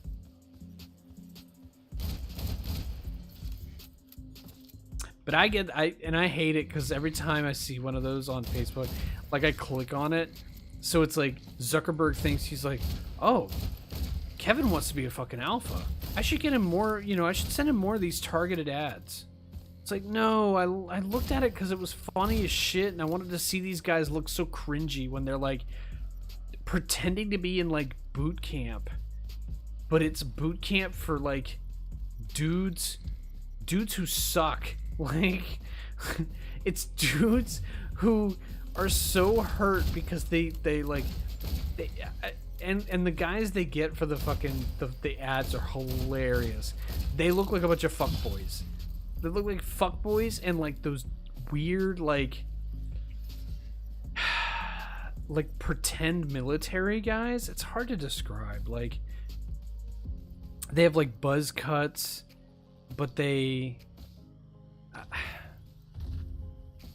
it's hard to nail down like the stereotype, but it's so fucking funny because it's like 45-year-old dudes who have low T but like are frothing at the mouth about how alpha they are, and they're like, I'm a virile young man. It's like, no, you're really not. You're some middle-aged fucking, you're some dude with a limp dick and you can't fucking admit it. You don't want to take Viagra, so you go to these weird boot camps because you think that's going to cure your fucking boner issue.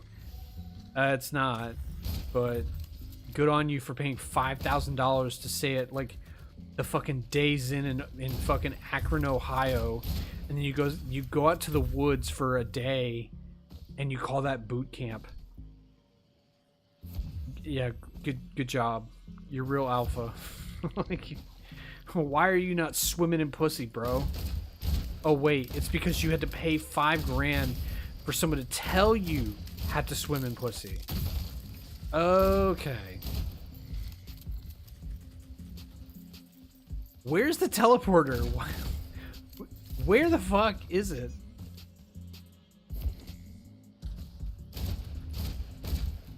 Pop. Alright, looking for the, like, there's like particles that like show you where it is. Damn it. There it is. Yeah. Yeah, it's like little, you can see them. Right there. And you kind of like move towards the teleporter.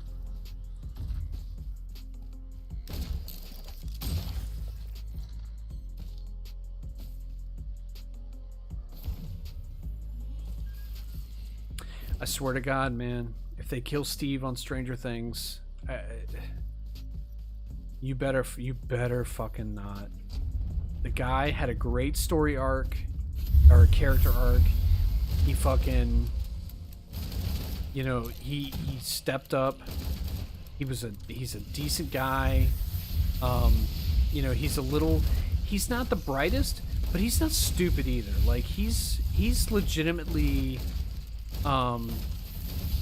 you know, he's misguided.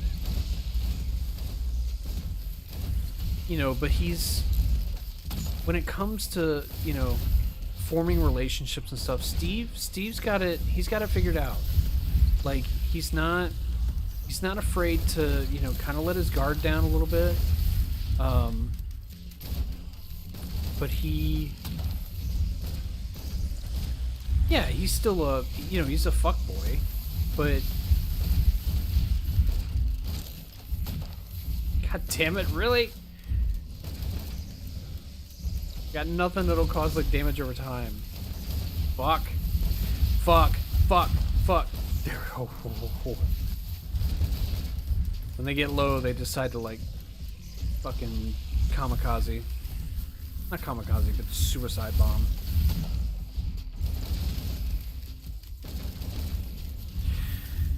Well, I can't finish him off like that.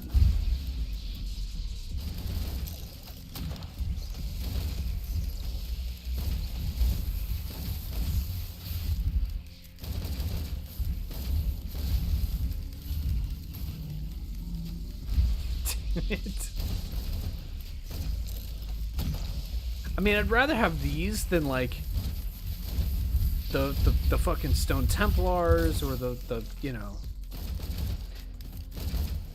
the Clay Doomstriders, or even the Grove Keepers can go fucking suck a dick. Oh. Alright, what do I get? Ooh. Nice, nice.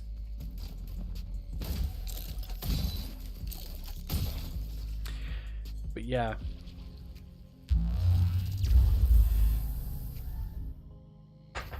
Oh, what time is it? Almost midnight.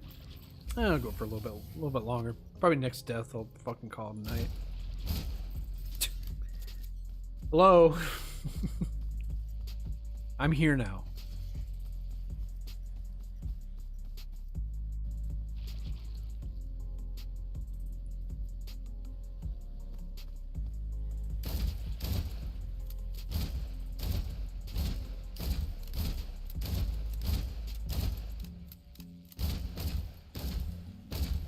As he slowly works his way over here. Nice.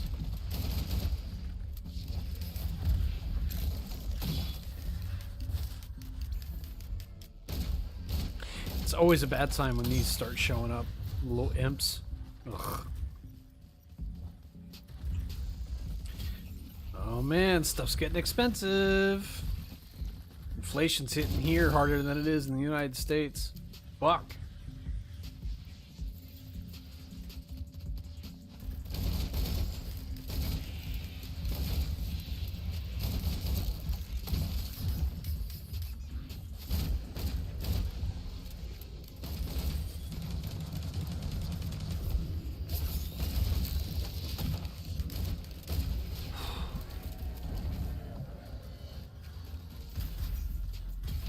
Oh yeah, I don't have any fireworks yet. I haven't gotten any of this run.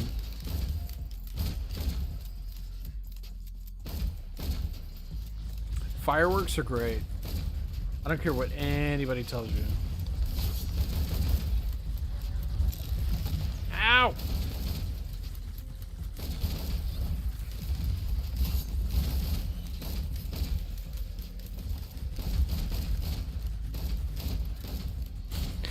See your green shit going through that tree.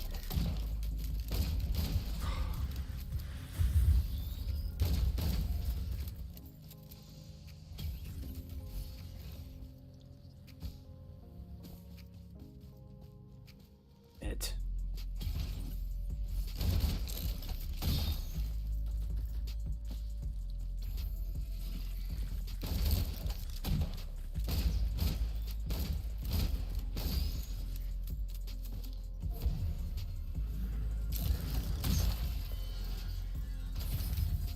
Ow.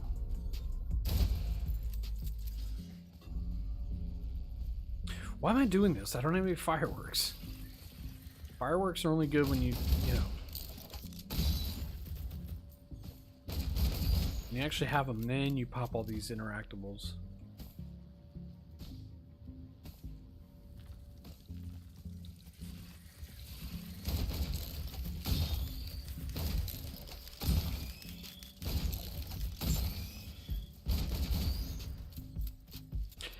Anything down here? No.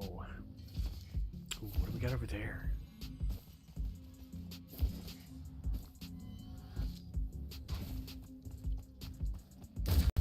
All I'm gonna say is it feels fucking good to pay off a bunch of credit card debt. Jesus Christ, man. Getting behind on that shit sucks, man. Like, even when you know you're getting behind, you're like, alright, I really gotta stop using my credit card. I really gotta stop using my credit card. And it's like, but I really want some DoorDash. It's like, I got $75 left on my credit card. Fuck it. Let me get some DoorDash. And it's like, okay, next month, and you're like, oh shit, my fucking payment's $127.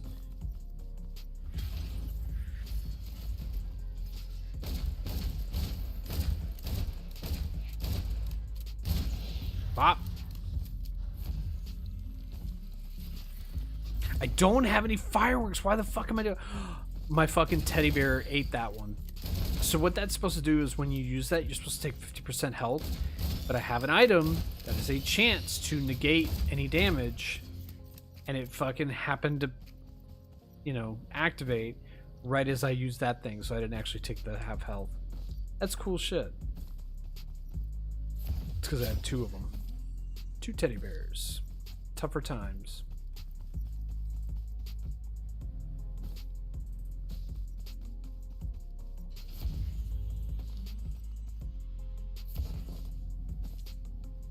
See, this game can be kind of chill sometimes.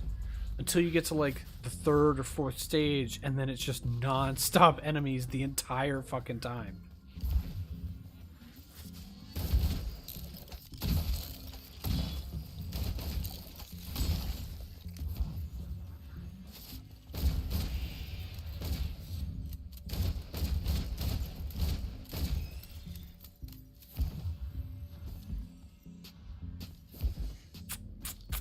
Ooh, what's up there?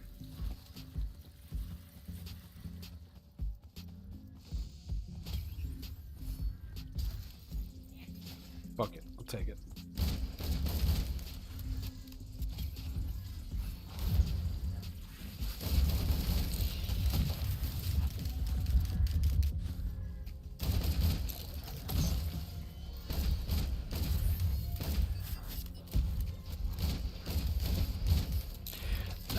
I'm loving that they finally changed the little sticky bombs.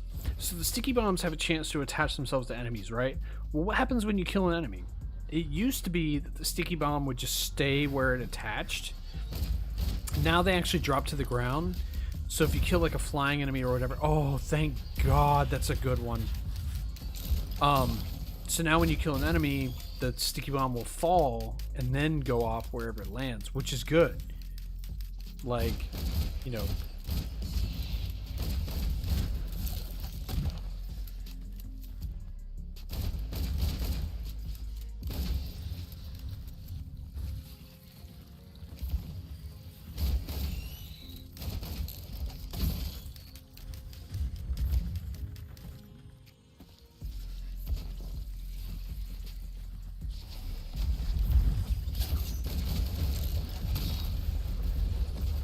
Ew.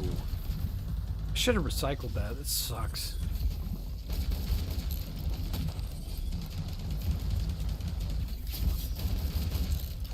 Surprise, motherfucker.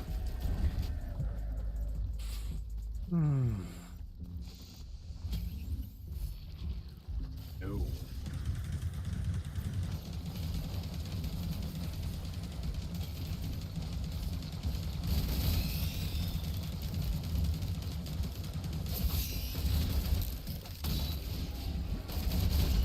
He had so much fire on him.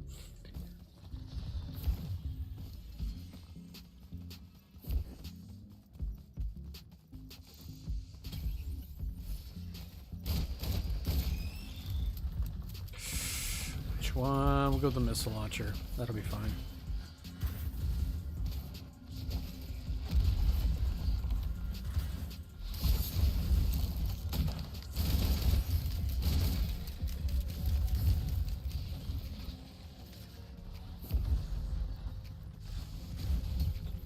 Ooh. Ooh, nice.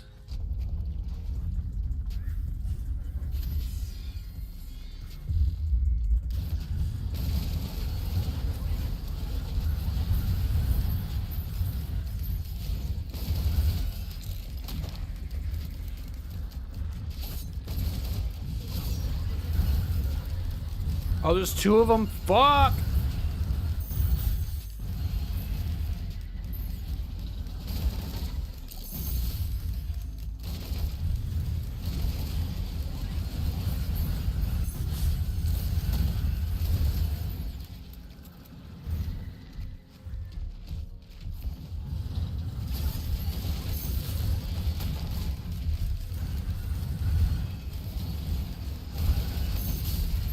Shit.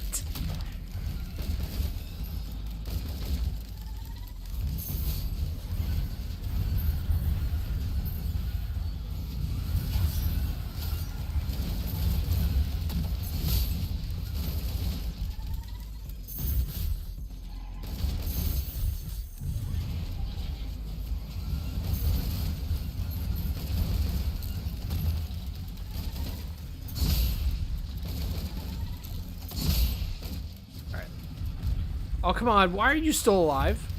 Thank you.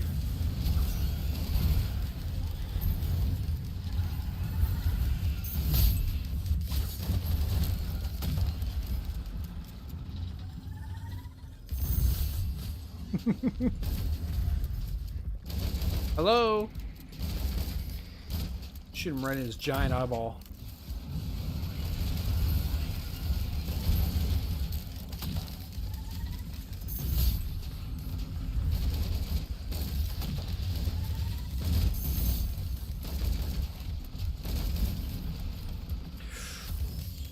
Oh, come on. I wanted the yellow thing. God damn, if they would have gotten me that one. Oh.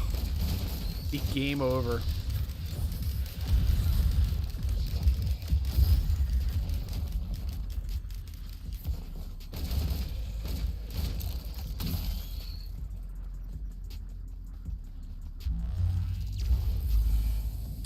Ooh, that's super overpowered too.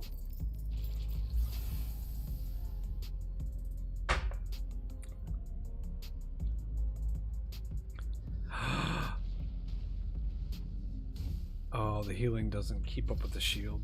Or the shield doesn't keep up with the healing. Or... Aha, you stupid fuck.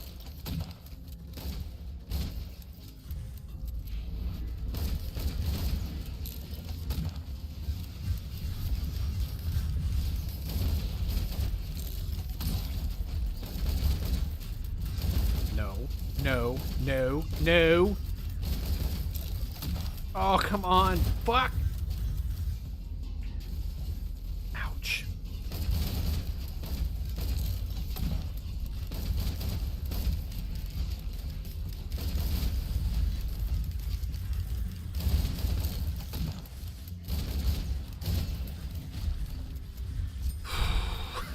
Gee. No! Not after I get this. Fuck.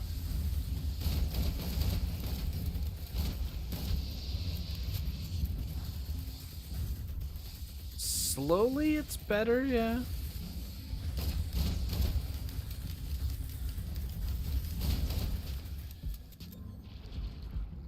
Oh, look at that.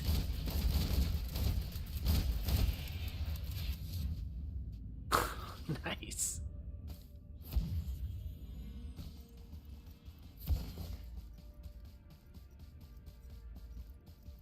Alright, need to find a scrapper.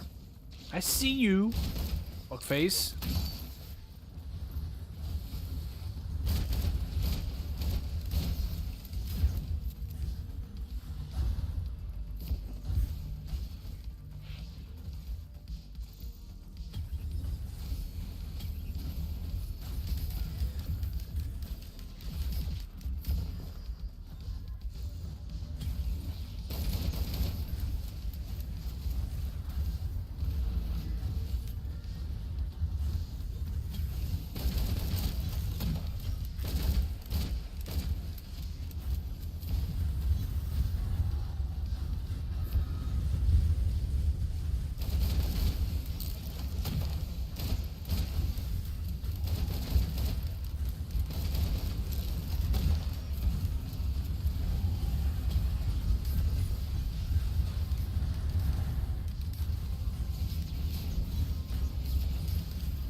Oh, God.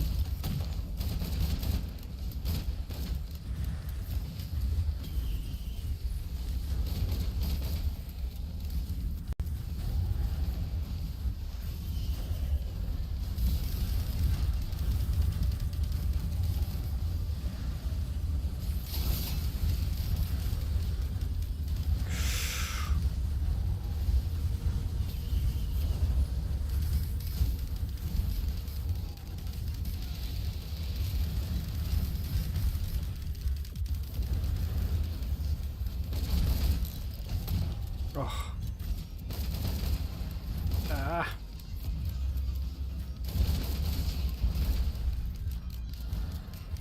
Damn it.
Oh, finally. Alright, do I have enough money for this? Yes, barely. Oh, yes. Even better.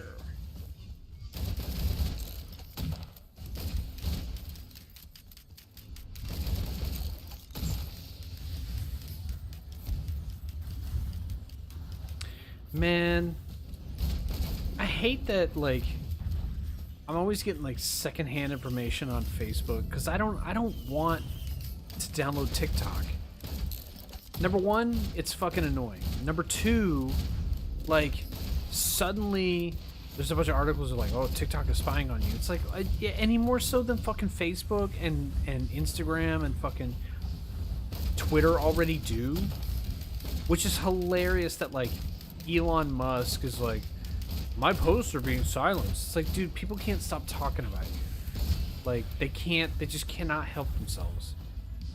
Every time you open your fucking stupid mouth. Which I'll never fucking get over that, like an idiot, I went and bought, I want to say it was like $30 of Dogecoin. I was like, it's kind of, you know, part of the meme, whatever. And then it started to, like, it started to actually go up in value. It's like, oh shit. And then it got up to, I want to say it was like 52 cents. I was like, man, this is kind of cool. Like, I bought it when it was, I think, 10 or 15 cents. It's actually kind of neat. You know, might be able to flip a little bit and make a, you know, tiny little bit of money. Whatever. Then fucking idiot goes on Saturday Night Live. It's like, oh yeah, it was just a bit. It was just a joke.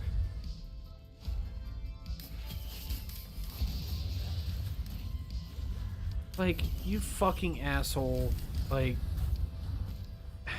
and he knows what he's doing too. That's what I hate about it. It's like, he's just like, oh, what? I'm just, you know, I'm just saying what I feel. It's like, no. You touted Dogecoin as like the next Bitcoin. People bought into it, and then you went on Saturday Night Live and said it was a fucking, it was a joke. So it just tanked the fucking value because a shit ton of people got out. That's fucked up. But that's what happened to Bitcoin. That's hilarious. Bitcoin was up to like what, 43? I think $43,000 was one Bitcoin.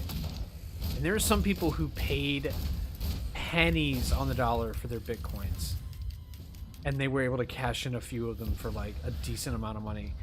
And then overnight, they're not worth shit anymore. And it's like, hey man, that's what happens with an unregulated fucking unmonitored, just a cryptocurrency that's just its own thing. Oh shit. So many people lost their money. I was like, I'm so fucking glad. I'm so fucking glad. But I'm one of those people where, like, I used to watch Deal or No Deal, right? And like the people who get into crypto and some of these like NFTs and all these fucking stupid fucking fads with like, oh, it's gonna replace the dollar. It's like, you're a fucking moron. You think you can replace the dollar overnight? You're a fucking idiot. And so they buy into these like new digital like currencies, and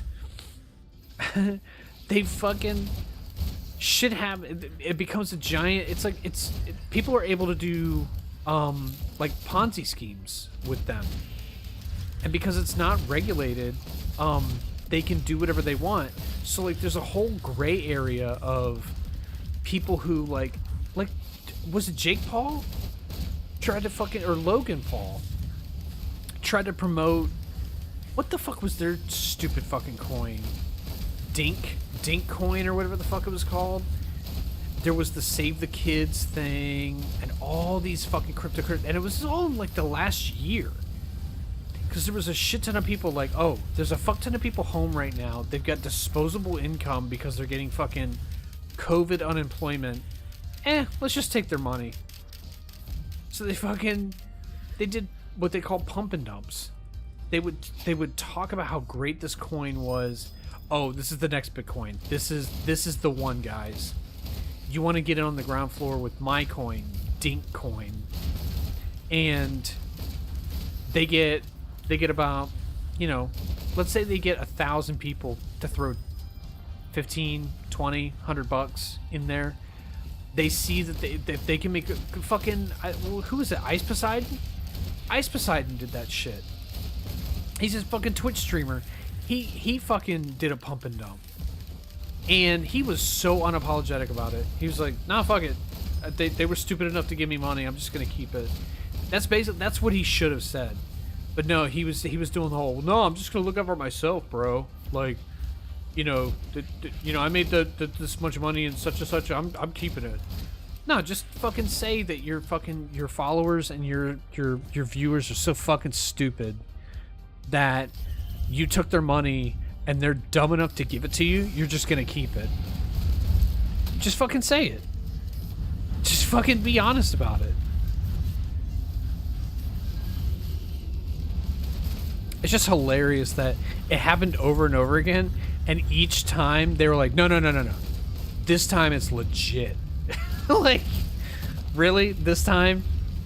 Coming from Rice Gum and fucking, was it like FaZe Jarvis and all these fucking morons who are the fucking biggest like they're so money hungry. Like people don't seem to understand. Like Rice Gum lives in a fucking mansion with like 6 other dudes. You think he wants to keep that lifestyle going forever? No, he wants his own space. You know, like he wants to be able to do his own shit. So of course he's gonna try and fucking make money where he can. He's trying to get out of that shit.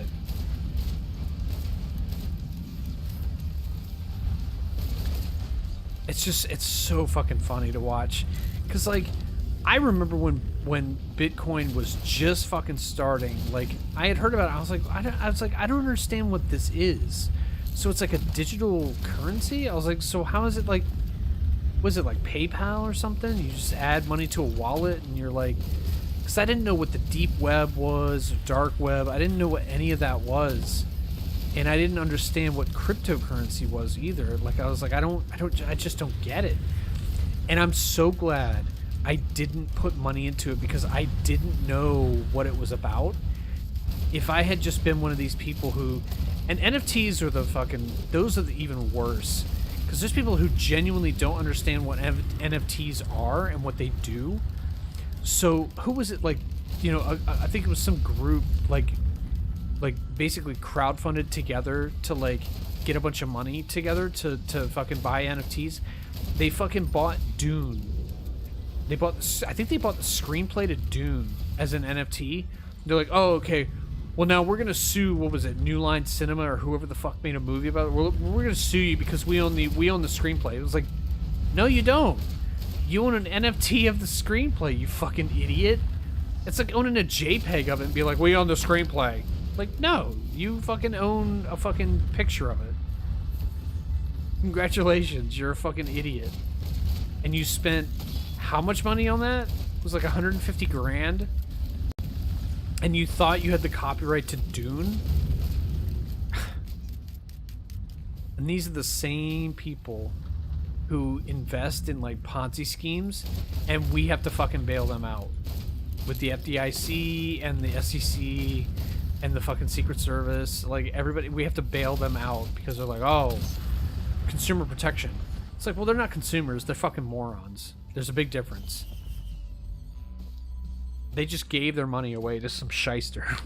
Meanwhile, people actually want goods in return for their money. That's how economies work.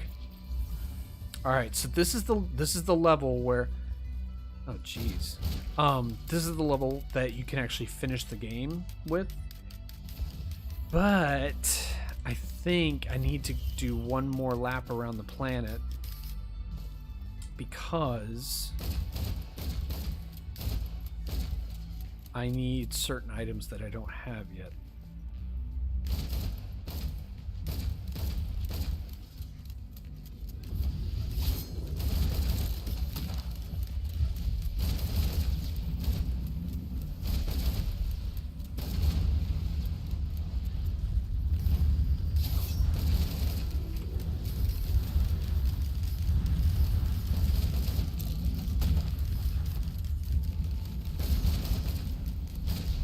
That motherfucker needs to go down first. You piece of shit.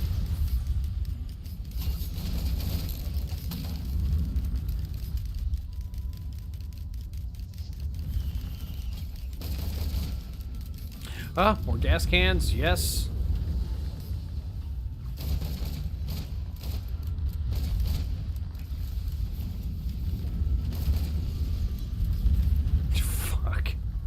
Should I? Yes, I should.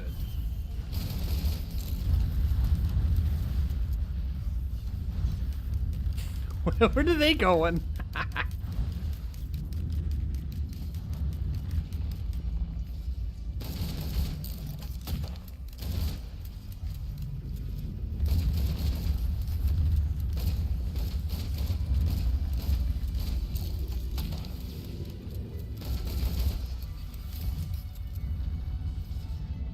Need more ukuleles. I only have one. No.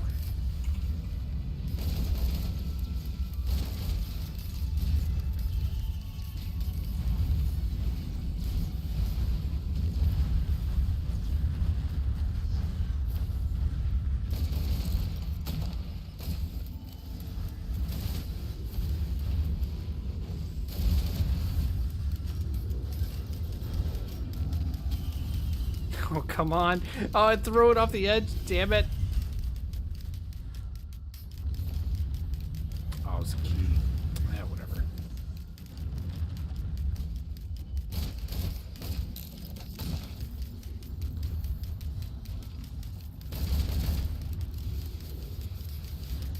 I really need to get the red item that, like, gives me an extra life. That would be cool. Because it's insta-death shit.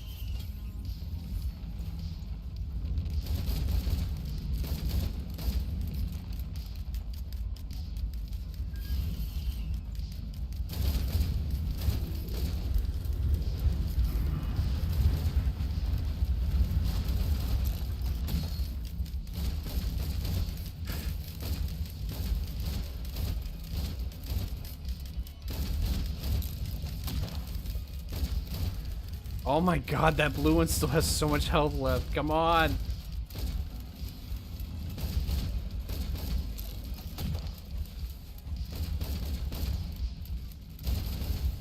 Oh, they already took out that turret.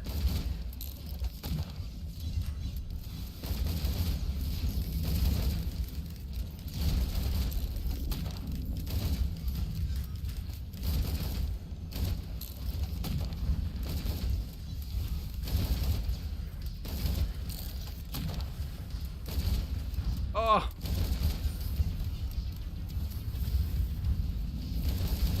Finally. All right, that one's down. Jesus.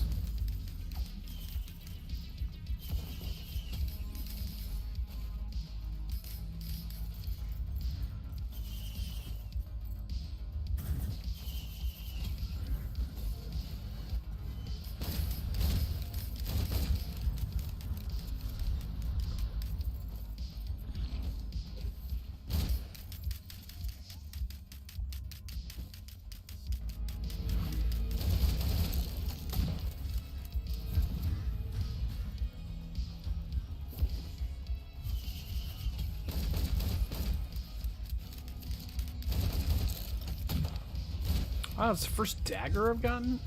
The fuck?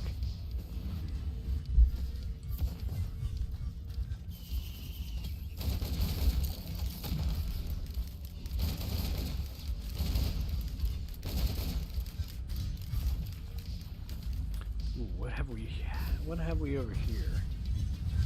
Ew, the quail? That thing sucks.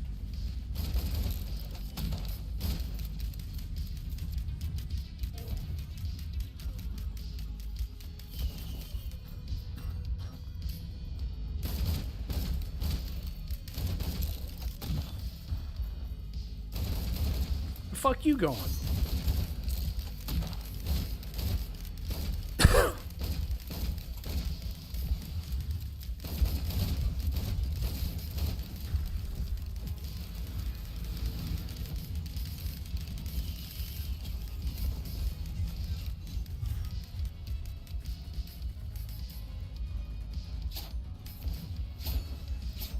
Damn it!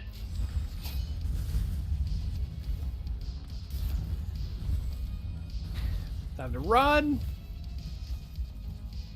Alright, anything good over here?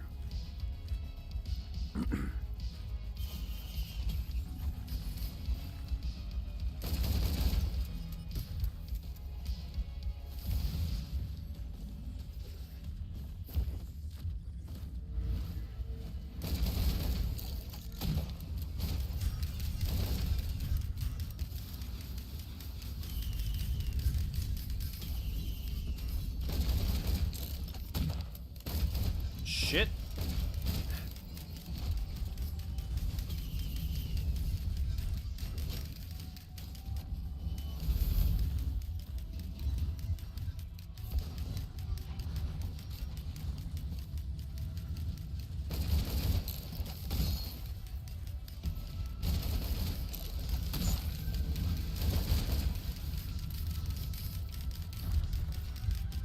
Oh, you motherfuckers.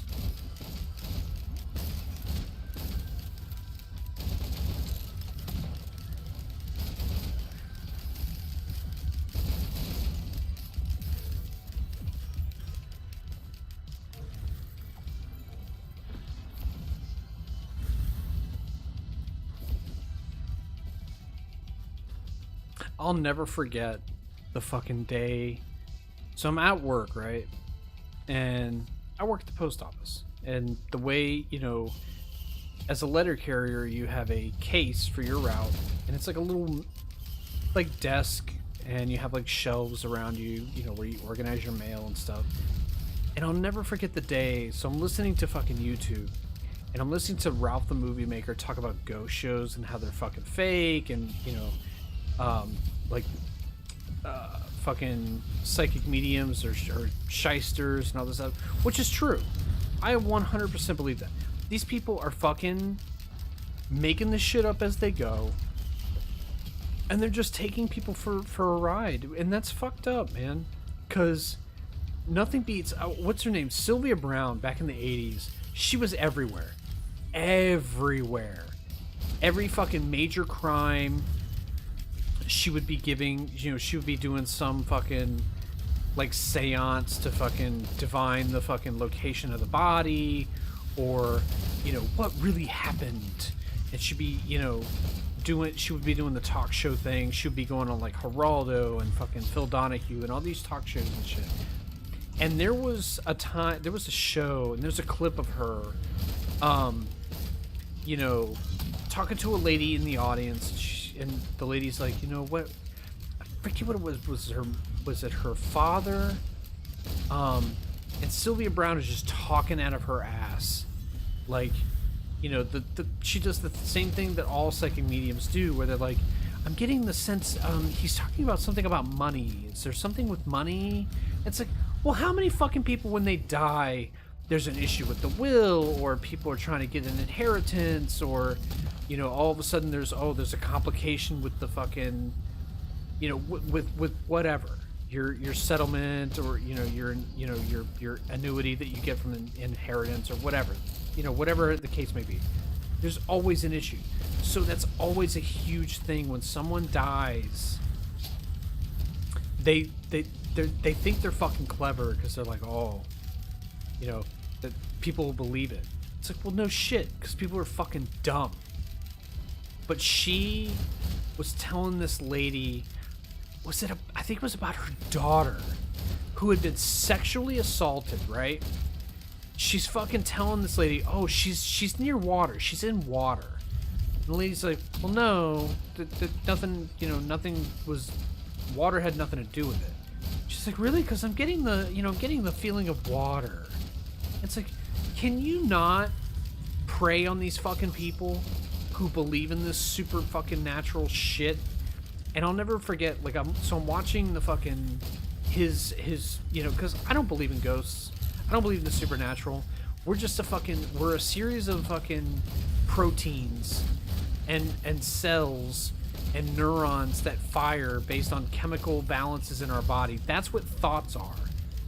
We're not a soul trapped in a fleshy fucking casing. No, we are a biological fucking being, and when we die, it turns to black and we cease to exist. Like, that's the fucking thing with mortality that people have such a hard time getting, their heads around, is that when you die, it's over. It's fucking done. So, like, that's why religion is such a huge thing, is people want to believe that, your soul goes to an afterlife. It's like, well, okay, fine, but the whole purgatory and ghost shit, really? And, like, I think YMS did, I forget what he was talking about, but he said the logistics of ghosts make no fucking sense whatsoever. How do we determine who becomes a ghost, who doesn't? Like, you would just be in a sea of ghosts. Like, no matter where you go, it would just be a goo of ectoplasm, like, everywhere.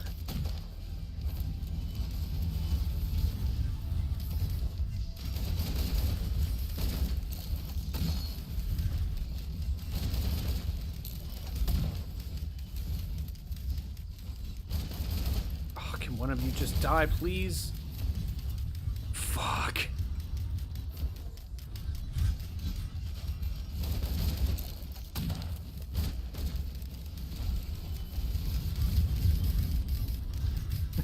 Get out of there.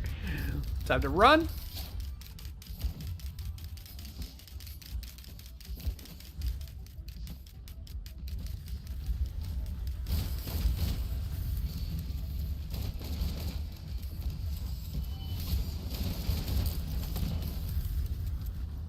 Where the fuck's the teleporter? I need to get the fuck out of here.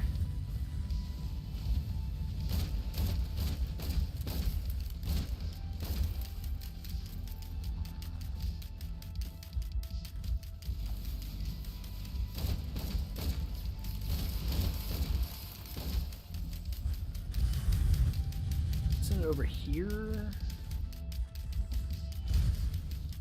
Yeah, it's over there. Oof. Time to go.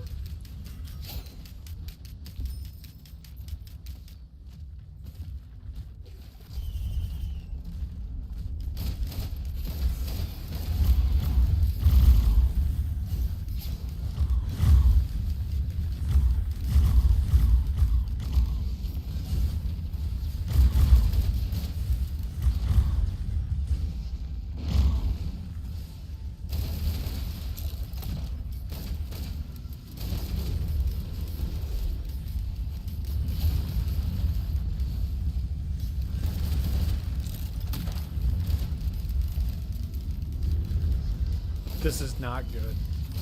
This is not good at all.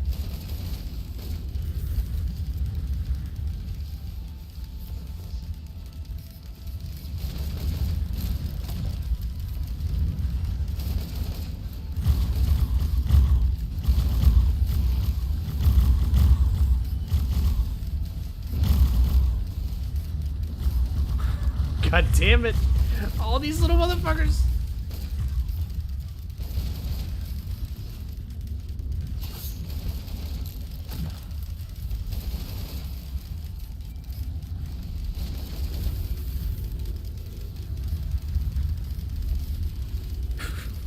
I'm gonna spend most of my time just trying to hide from everybody.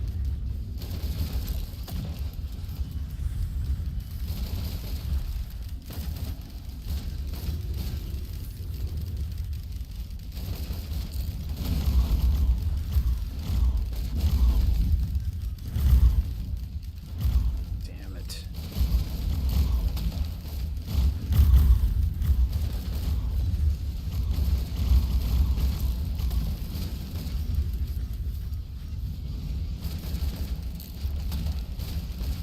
Pick my targets too, because fuck, man, some of them could end me really fucking quick.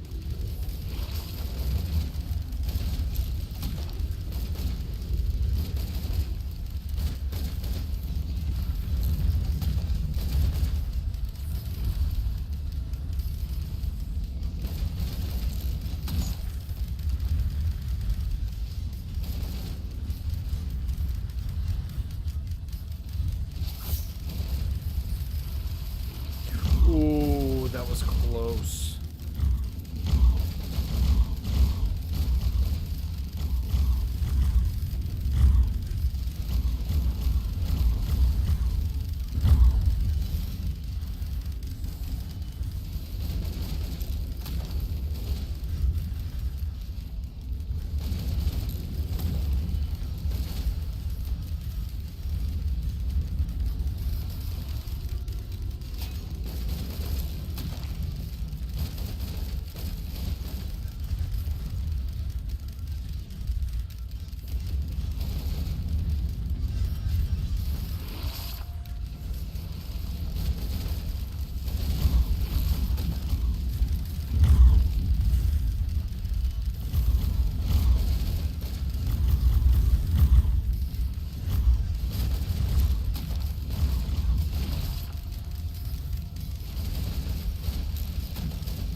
Fuck.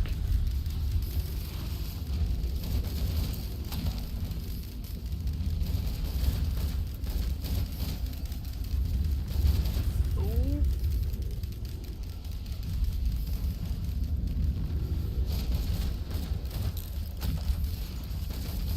You need to die.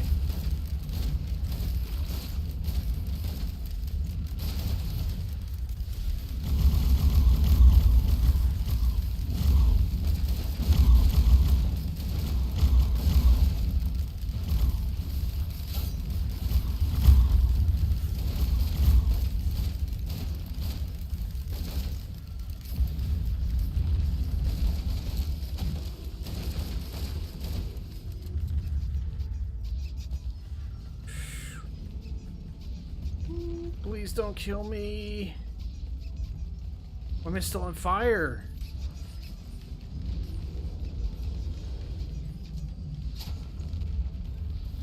Holy shit.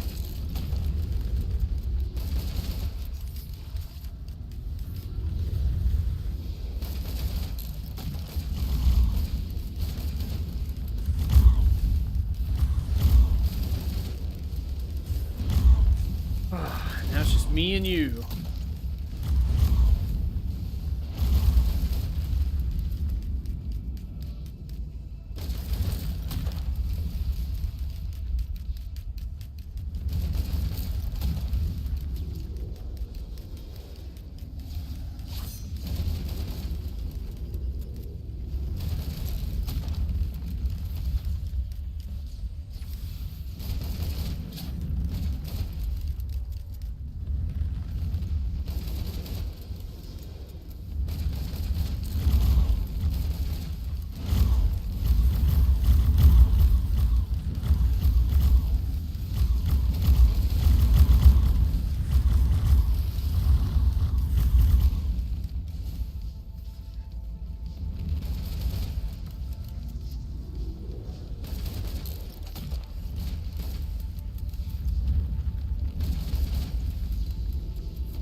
Oh, you gotta be kidding me. All that stuff I had. God damn it. How long did that take? An hour. Fuck. Shit. Alright, I think that's gonna be it. This was fun. I hope I don't regret this in the morning. I'm gonna probably drink a Gatorade. Not like my brother, who's a fucking... He's a fucking degenerate who drinks Pedialyte. Look, I'm not shitting on people who drink, but god damn it, if you have to drink Pedialyte, maybe reevaluate what you're doing with yourself. But anyway, I'm gonna get off of here. I hope everybody had a good, whoever watched this, hope you enjoyed it. Remember, you can still, you can believe what you want to believe. You can have your opinion, but not everybody has to think like you do. They don't. I can't force people to think the way I do, but at the same time, I'm not trying to force people to live a certain way. That's the difference. We're not the same. So, be kind to one another. Be good. Be good to yourself. Be good to those who you claim to love. Oh shit, I just found my Fitbit. What? Oh, it's so dusty. Oh, that's so bad. That's such a bad sign. Just, look out, look out for your fellow man. And stop trying to expect something in return. But anyway, everybody have a good night. I will see you all next time. I don't know when that will be. Surprise! See ya.